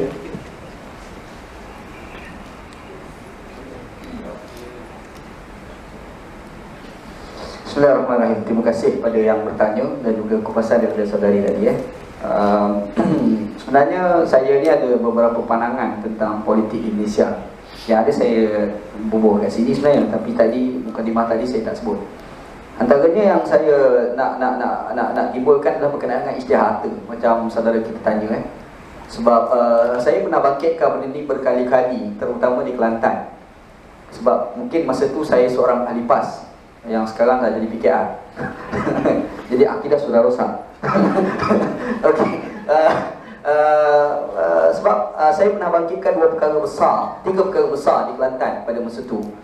Antara perkara yang paling besar, tiga perkara yang saya bangkitkan itu, yang pertama adalah berkenaan dengan pengisytihadan harta. Sebab mungkin saya daripada PAS pada ketika itu, dan saya meyakini bahawasanya PAS adalah parti Islam, dan apabila dia parti Islam, sudah pasti Islam perlu lebih baik daripada yang lain. Makanya isytihad harta tu perlu dilakukan. Tetapi Kelantan antara negeri yang tak lakukanlah. Satu. Yang keduanya adalah tentang hizbah. Yang ni saya selalu bangkitkan sehingga saya dituduh dengan pelbagai-bagai tuduhan. Bahkan Timbalan Menteri Besar pun pernah serang saya dalam isu hizbah. Saya bangkitkan. Dia beralasan dengan PAC lah untuk tak nak buat hizbah di Kelantan. Walaupun saya bangkitkan itu adalah janji dalam Pilihan Raya 1990 lagi untuk nak buat, tapi sekarang tak buat. Yang ketiganya adalah isu berkenaan dengan pembalakan. Saya pernah tulis berkenaan dengan pembalakan di Kelantan pada tahun 2010. 2010 saya dah bangkitkan. Dan ketika itu berbagai-bagai tuduhan lah orang bagi pada saya. Yang tak walak ni benda biasa sebenarnya. Yang lagi berat ni munafik lah kena. Sebab kononnya nak menjatuhkan kerajaan Islam. Saya tak faham macam mana dikatakan kerajaan Islam adalah satu kerajaan yang tidak boleh jaga alam sekitar. Saya rasa itu ada masalah besar. Sebab kita baca dalam Quran mengajar tentang konsep kebaikan. Menjaga alam sekitar adalah satu mekanisme yang terbaik untuk nak jaga kesihatan manusia. Jadi tiba-tiba yang mendakwa, yang membaca Al-Quran berasap-rasap itu, dia bukan sekadar berasap-rasap, bahkan terbit api pula kena baca Al-Quran itu. Tetapi dia tidak mementingkan apa yang dikatakan sebagai alam sekitar. Dan saya rasa memang saya haraplah dalam kerajaan Pakatan Harapan akan datang ataupun sekarang, mungkin perlu ada pengisytiharan harta itu. Saya pun memang cadangkan dan saya berharap sangat nak tengok memang kalau boleh berlaku lah. Jangan hanya sembang-sembang di kala belum memerintah, tetapi selepas memerintah kita tak buat lah. Saya boleh cakap ni sebab saya bukan ahli politik. Dr. Mujahid mungkin dia boleh bagi jawapan sebagai ahli politik Sebab saya bukan ahli politik, secara terus tak pegang jawatan dalam kerajaan, mungkin saya boleh cakap desakan. Dan saya harap benda ni saya istiqamah lah sampai akan datang, insya-Allah. InsyaAllah. Itu yang pertama. Yang keduanya saya nak mencadangkan supaya akan datang lah kot, insya-Allah. Perdana Menteri kalau Pakatan Harapan pegang ni, biar dia pegang 2 penggal, jangan lebih. Kalau boleh lah, sepenggal 2 penggal. Mungkin lepas tu dicadangkan pula di peringkat negeri, Menteri Besar ataupun Ketua Menteri itu mungkin sekadar 2 penggal, jangan lebih. Sebab selalunya Menteri Besar ataupun Perdana Menteri ataupun Ketua Menteri ataupun siapa-siapa pun, kalau satu penggal dia pegang kerajaan, dia mengatakan kerajaan itu rakyat punya. Tapi bila penggal yang kedua, dia kata kerajaan itu rakyat punya, tapi anak dia kata kerajaan itu bapak dia punya. Dia susah tu. Masa penggal yang ketiga, bini dia pula kata ini kerajaan suami aku punya. Penggal keempat dia pun kata kerajaan ni aku punya. Ni jadi susah tu. Saya rasa biar 2 penggal cukup lah. Lepas tu kita bagi orang lain Sebab saya rasa Perdana Menteri dalam Malaysia ni bukan seorang tu je pandai, orang lain pun pandai juga. Kita kena bagi fikir macam tu lah. Kita jangan anggap mentang-mentang dia UMNO maka dia pandai. Saya rasa orang menang pun ramai yang bodoh lah. Tidak takkan ada orang macam Ahmad Maslan. Okay. Dia macam tu boleh jadi menteri kan. Yang tu satu soalan. Jadi kita kena ingat bukan dia seorang pandai lah, kita pun pandai juga. Lepas tu kadang-kadang saya cuba nak mencadangkan juga supaya kalau boleh akan datang Pakatan Harapan mungkin buat satu dasar bagi Pakatan Harapan supaya Perdana Menteri akan datang dalam Pakatan Harapan kekal sepanjang 2 penggal sahaja. Lepas tu kena cari orang lain lah. Saya rasa itu lagi baik lah kot, insya-Allah. Yang seterusnya tentang saya rasa attitude rakyat untuk nak berubah tu penting. Problem pada Malaysia pada hari ni, orang kita ni, dia yang pertama dia malas fikir. Itu susah juga loh. Dia ada satu dogma dalam pemikiran orang, lebih-lebih orang Melayu. Dia kata dia rasuah tu sebab kita tak duduk kat situ. Kalau kita di situ, kita boleh rembat sama. Saya rasa ini kerosakan besar tau dalam pemikiran orang Malaysia. Sebenarnya sebelum kita jadi duduk kat situ, memang kita bercakap sekarang. Kita ubah. Saya rasa bukan semata-mata kita membina pemimpin yang baik, tapi kita perlu membina sistem yang baik. Ada manusia ni dia takut kepada Tuhan, tetapi ada manusia ni dia tak takut kepada Tuhan, tetapi dia takut semua manusia.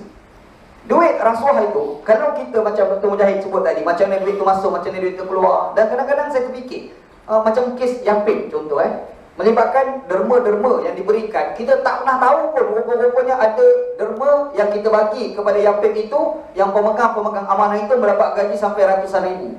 Sebagai contoh kan. Cuma datang seorang anak muda nama Akmal daripada PKR, dia dedam, kita tahu rupa-rupanya duit yang kita derma selama ini telah diselewengkan. Cuma bayangkan kalau benda tu di-update selalu dalam internet. Contohlah, maksudnya segala keluar masuk yang melibatkan Yapin sebagai contoh, kemasukan dan pengeluaran, pembelanjaan, semua tu ada dalam internet yang semua rakyat boleh akses pada bila-bila masa sehari. Ketika itu dia akan jadi kebimbangan besar bagi orang yang memegang amanah itu untuk melakukan penyelewengan seperti yang berlaku pada hari ini. Saya rasa itu kena buat lah kot. Mungkin kerajaan akan datang, Pakatan Harapan dia kena buat yang tu lah kot, insya-Allah, supaya peluang-peluang, ruang-ruang untuk dia nak melakukan penyelewengan itu boleh dielak daripada awal lagi. Supaya walaupun dia tak takut pada Tuhan, tetapi paling kurang dia takut kepada manusia.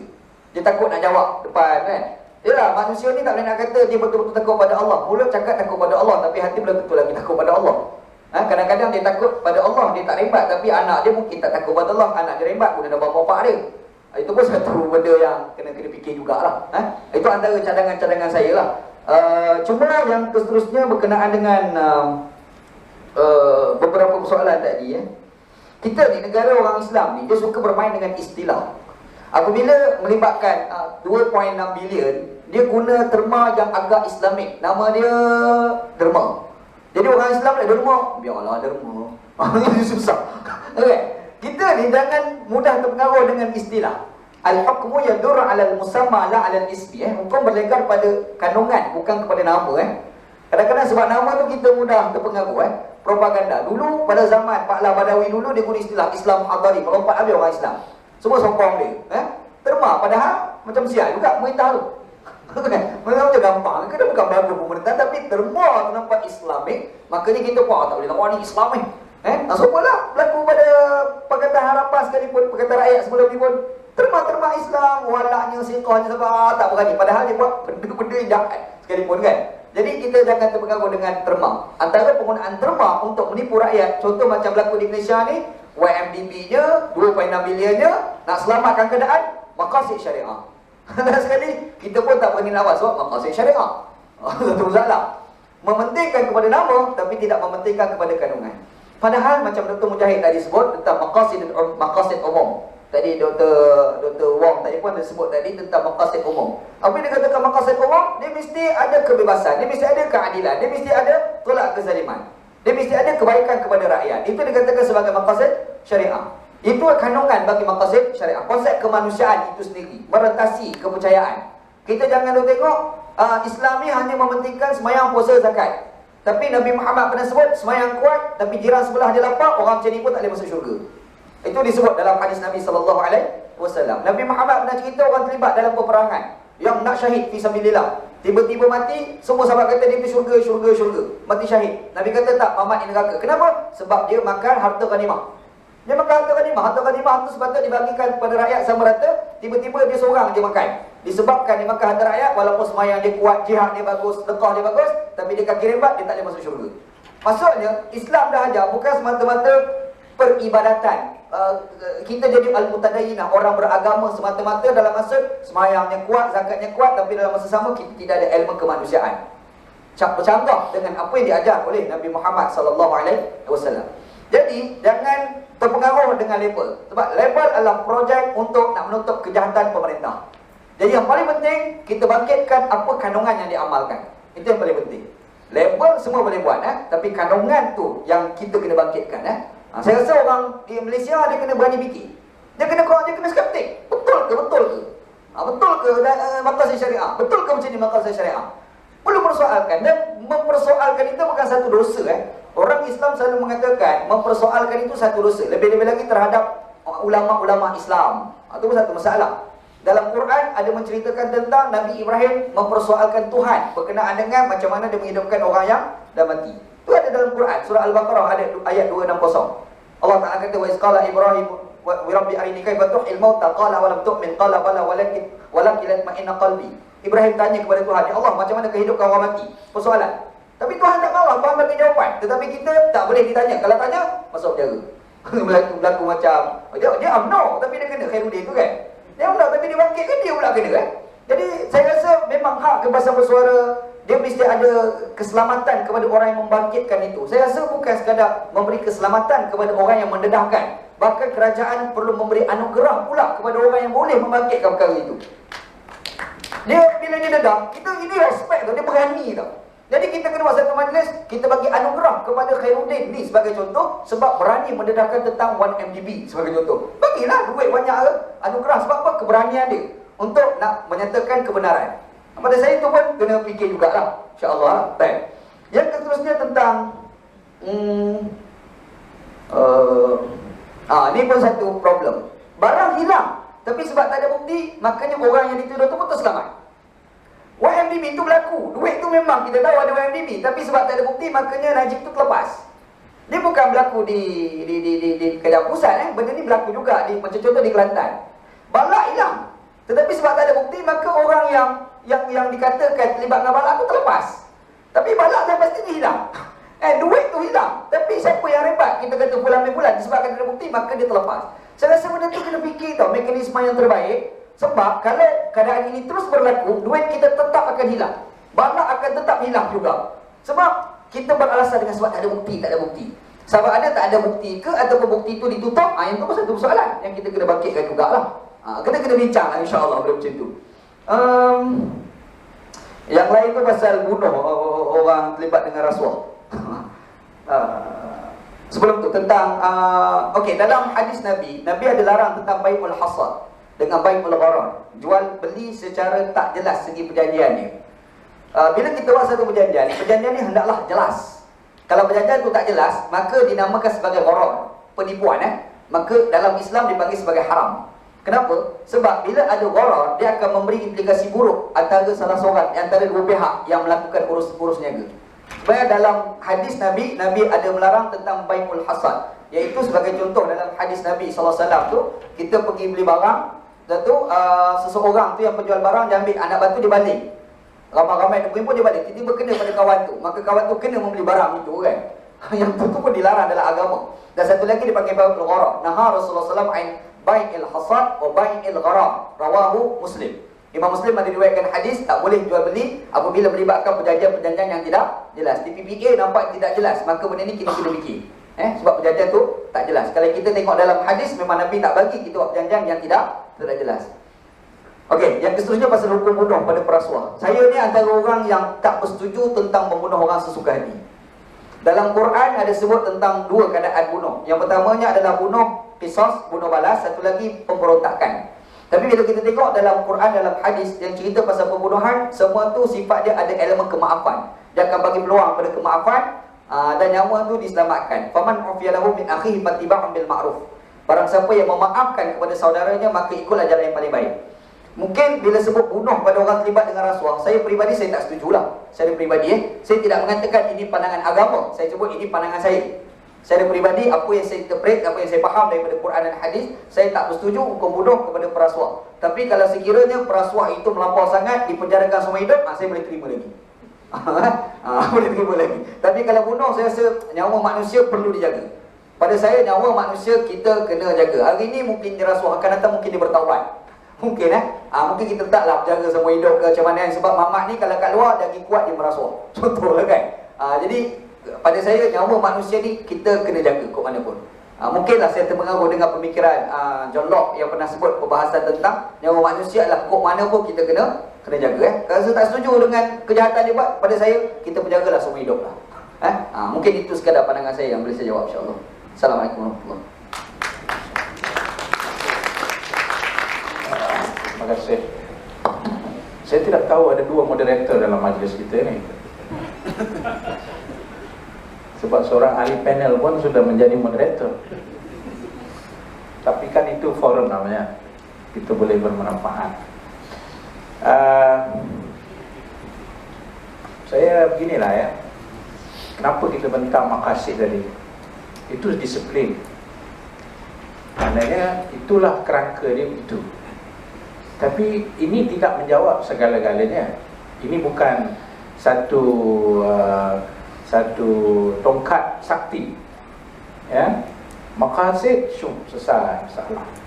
Sebab bagi saya, apa yang ada dalam konteks undang-undang yang ada, the present system that exists, sebenarnya sudah ada address the issue. Sudah ada address issue tu. Tapi apa yang kita hadapi sekarang ialah apa? Salah guna kuasa, misuse of power. For example, I was in the parliament in 2009 when we passed the bill of Suruhanjaya Pencegah Rasuah, SPRM. Dulu dikenali sebagai Badan Pencegah Rasuah. So they wanted to have a very strong, that was Pak Lah punya produk lah. Dia nak satu akta yang strong, yang ada lebih power, maka dia namakan dia sebagai Suruhanjaya Pencegahan Rasuah. Lepas tu dia ada 5 dia punya apa tu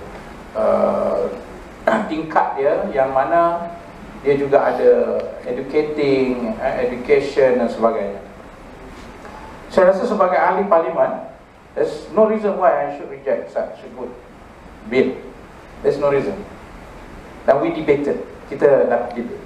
Tapi bila sampai satu tahap di mana the issue is enforcement, bila nak buat, bukan masalah undang, bila nak buat, masalah sistem, corrupt changes.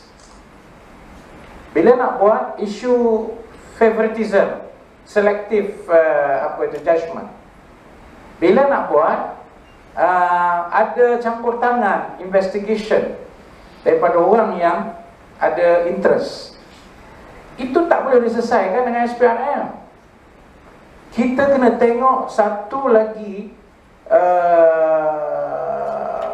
usaha yang lebih besar yang kita kena work for it, iaitu pertama ialah supaya satu sistem demokrasi itu benar-benar berfungsi dalam negara kita. Sistem demokrasi yang berfungsi di mana rakyat boleh memilih mana kerajaan yang dia mahu untuk jaga harta-harta dan sebagainya. Itu satu. Yang kedua ialah media yang bebas. Hari ini negara kita, rejim media kita adalah rejim yang ketat. Semua mesti melalui KDN. KDN yang meluluskan, dia nak jaga dia punya kepentingan, so tentu dia akan mengetatkan syarat. Itu yang kedua, media. Yang ketiga ialah ruang untuk kita educate the masses, ruang untuk kita memberikan kesedaran kepada orang awam. So hanya sekadar satu undang-undang yang ketat tidak menjaminkan jikalau benda besar seperti proses demokrasi. Dan yang selalu saya sebut banyak kali, kalau boleh cek saya punya handset dan juga ucapan saya di parlimen, ialah parliamentary reform.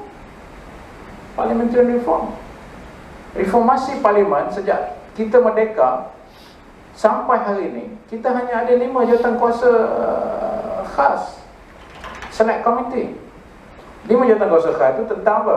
Tentang peraturan undang-undang, PAC, lepas tu hak dan privilege. Kemudian ada 2 lagi yang all administratif sahaja. Tapi tidak ada satu usaha untuk menambahkan jawatan kuasa yang ada, merentasi semua kaum, merentasi semua parti untuk dijadikan sebagai satu apa orang kata input-input yang memungkinkan akta-akta yang digubal itu ada input yang lebih bermakna. Ini termasuklah isu sejauh manakah parlimen kita itu betul-betul bebas. Sebenarnya benda besar begini, selain daripada isu yang kita cakap secara khusus rasuah, perlu juga dijadikan satu perjuangan. Apabila, sebab itu dalam Islam, dia ada macam mana seorang itu nak dilantik menjadi ketua, dan dia ada cara macam mana orang itu nak dipecatkan daripada kedudukan dia, dengan sebab-sebab yang layak dia ni tak boleh pegang dah jawatan. Antaranya disebut ialah perkara yang melibatkan soal agama dalam konteks berlaku dia ini menentang agama dalam konteks dia menzahirkan kebencian dia kepada agama, sama ada kepada agama dia sendiri ataupun kepada agama orang lain. Orang ni tak boleh layak jadi ketua, tak boleh jalak jadi pemimpin. Yang kedua ialah disebut tentang apa? Kefasikan dan kefasadan yang dia buat, termasuk isu menjarah harta. Tidak ada accountability dia, ambil harta orang dan sebagainya. Maknanya kalau bercakap tentang maqasid kepimpinan ialah dia mesti menegakkan keadilan. Jikalau tidak ada padanya apa yang boleh kita harapkan keadilan itu tertegak, maka orang ini boleh ditukar, boleh digulingkan. Nah, hari ini kita tidak ada sistem yang macam zaman dulu sebut. Kita ada sistem demokrasi. Tapi betulkah boleh hari ini, kalau kita tak suka kepada kerajaan itu, adakah betul satu fair playing field sekarang ini? Tidak ada. Tidak ada satu perlawanan yang adil. Maka untuk mewujudkan itu, wajib kita adakan perlawanan yang adil. Dalam konteks ini ialah demokrasi. Itu adalah salah satu maqasid kita. Kalau wasilah untuk kita capai itu tak ada, kita kena wujudkan wasilah itu dan kita kena jadikan itu satu kewajipan, iaitu memastikan demokrasi adalah satu kewajipan, bukan lagi pilihan. Sebab kita nakkan pemimpin yang adil. Itulah maqasid. Cuma hari ini saya gunalah sistem yang ada hari ini. As long as the substance is there, sistem yang ada hari ini boleh bawa saya kepada mencapai maksud itu. Itulah maqasid syariah kita. Baik. Seterusnya, parliamentary reform itu adalah satu yang amat-amat diperlukan.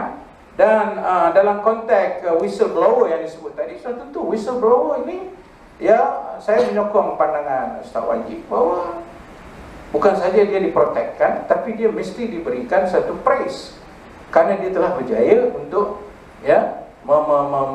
mendedahkan penyelewengan yang dalam syariat cukup penting, ambil berat benda ni, iaitu kalaulah dia buat penyelewengan itu hanya untuk diri dia, itu satu hal lain. Tapi kalau dengan itu boleh merosakkan orang ramai, maka waktu itu dia punya urgency ataupun keperluan untuk kita tukar orang itu menjadi sangat-sangat urgent. So ini isu-isu yang ada dalam maksud maqasid syariah yang mementingkan pemimpin yang adil. Dan buku itu bincang panjang lebar dalam Al-Imamah Al-Uzma. Ya, Al-Imamah Al-Uzma ni maknanya imam dalam Islam ada 2, satu Imamah Sughra, imam yang semayang tu Sughra lah, dia jadi imam, dia ada syarat. Satu lagi Imamatul Uzma, iaitu yang melibatkan soal leadership, melibatkan soal dia jadi ketua, macam mana dia nak buat, apa dia punya tanggungjawab, dan bila tak terpenuhi tanggungjawab itu, maka dia kena ditukar dan sebagainya. Saya rasa dia juga terlibat dalam isu reform pilihan raya. I've gone through the G25 punya cadangan dana pilihan raya itu. Salah satu yang saya cadangkan juga dulu ialah bahawa parti politik ini dalam pilihan raya seperti mana yang dibuat di UK, setiap parti politik itu dia diberikan peruntukan dalam pilihan raya. Mana the government pay them untuk dana kempen dia dan sebagainya. Dan ini saya dah highlight dah banyak dalam parlimen, saya dah highlight bila berjumpa dengan SPRM, sebab inilah punca dia. Inilah punca dia. Saya orang politik, ya. Saya nak masuk tanding. Kurang-kurang kita nak belanja katalah 1 juta. Suruhanjaya Pilihan Raya SPR kata 100,000 je lah. Tapi mana 100,000? Ya. So where do you get the money? Inilah cerita.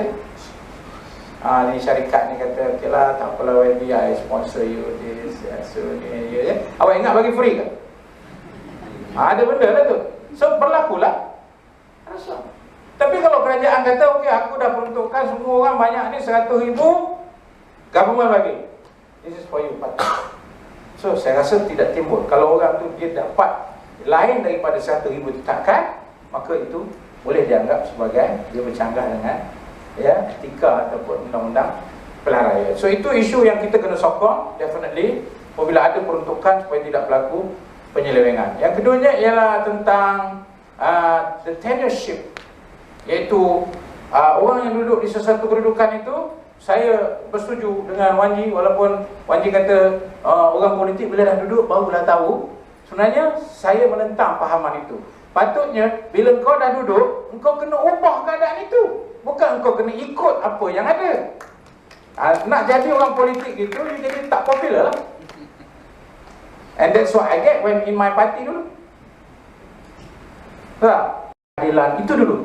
Walaupun kita kata, contohnya saya buat statement ni, isu apa ni yang suami yang meluk Islam itu, kemudian isteri dia kekal dalam agama, Indra nama dia, kemudian diberikan hak mulanya oleh mahkamah, kemudian bawa ke mahkamah rayuan, akhirnya dia menang, bahawa hak suami itu jaga anak-anak seperti yang ditentukan oleh mahkamah syariah. Okey, fine, itu undang-undang. Tapi soalan dia sekarang, cuba tengok cara macam mana bapa dia ambil anak dia tu. Dia rampas anak dia tu, dia tak bagi kasih sayang kepada ibu dia. And then dia menyatakan sebab dia masuk Islam, dia nak jaga akidah anak dia. Does that reflect any Islamic punya compassionate side where the mother is deprived of love of the child? Again, yang ni merentasi agama. Ya, hukum kata tidak ada hubungan. Yang tu saya tidak question. Saya tidak question itu. Hukum agama jelas, kalau dua suami isteri, seorang masuk Islam, maka batal. Now, dia punya perkahwinan itu dibatalkan. Okay, fine. Tapi adakah itu bermakna dia boleh buat ikut suka hati dia? Tak bagi kasih sayang kepada ibu atau bapa dia yang belum masuk Islam, tak bagi hak untuk dia mendapatkan? That has got nothing to do with Islam. So ini isu-isu yang kita kena tengok undang-undang, tapi dia mesti across. Okay, so sudah ada, saya tarik balik. Maknanya perlu ada. So saya menyokong tindakan transparan yang sebegini. Sepatutnya seorang pemimpin itu dia tidak ada apa yang harus dia sembunyikan. Yang baik ialah seorang pemimpin itu dia miskin atau susah, tapi rakyat dia senang. Bukan hari ini pemimpin itu kaya, rakyat yang susah. Allah. Terima kasih. Just a quick point tentang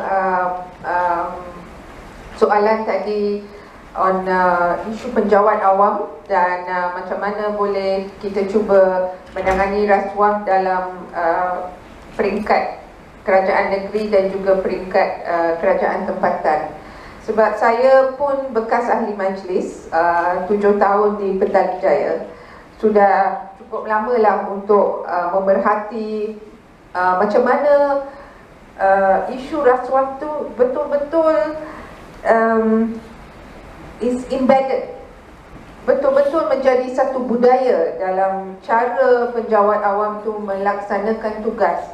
And kadang-kadang budaya itu adalah memang merisaukan, because in the system, bila sudah lama dalam sistem, beberapa praktis ataupun cara keputusan dibuat ataupun decision making tu berlangsung adalah macam sudah biasa.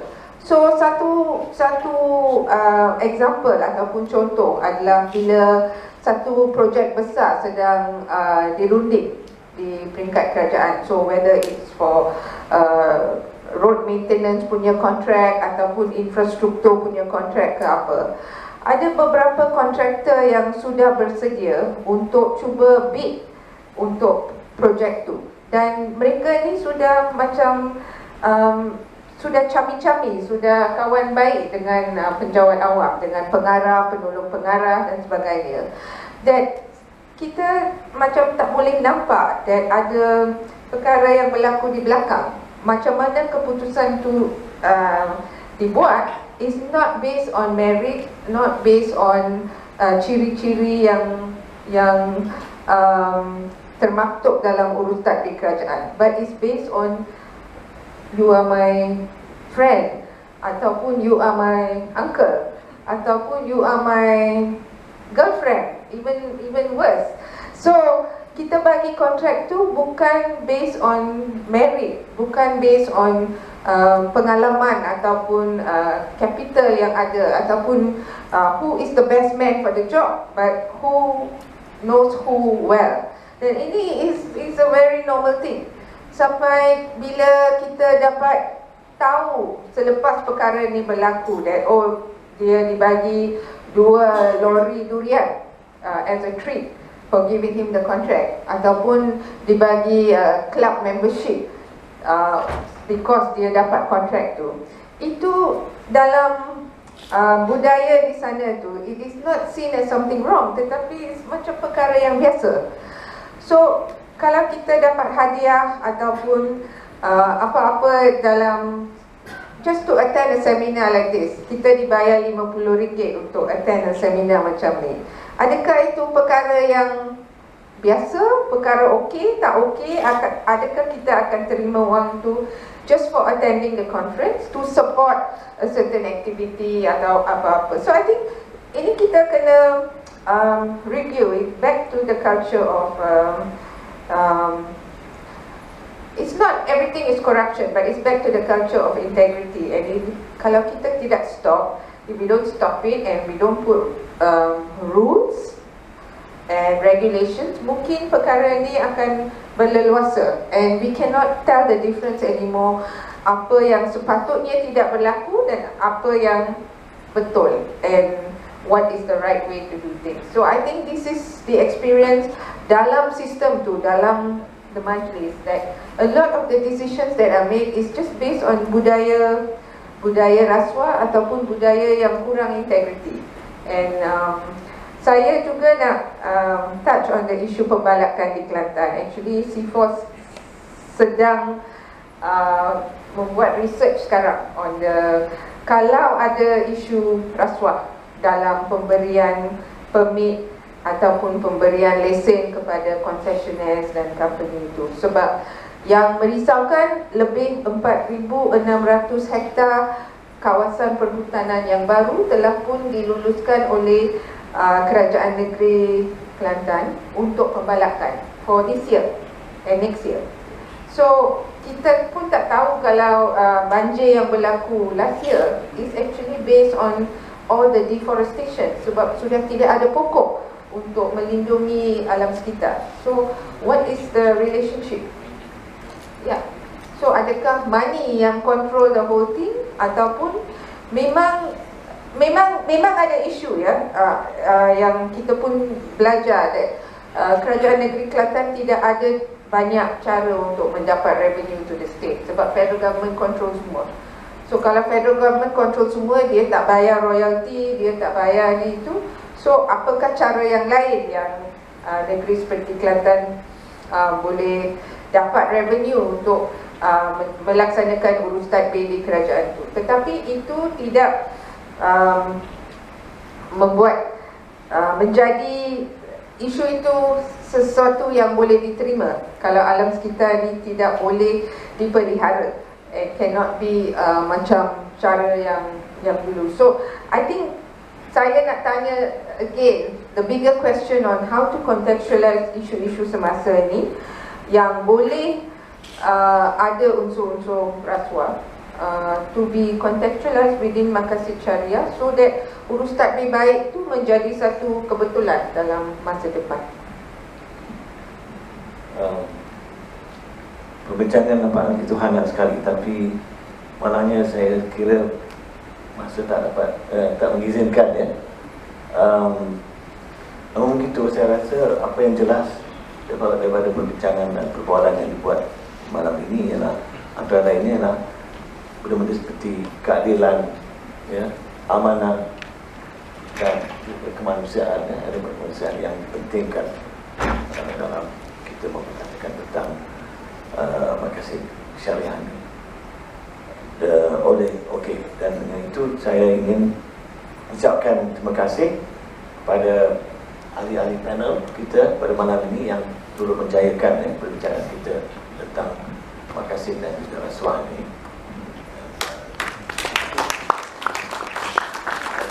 Terima kasih kepada saudara-saudara sekalian kerana melibatkan diri dalam perbincangan forum malam ini.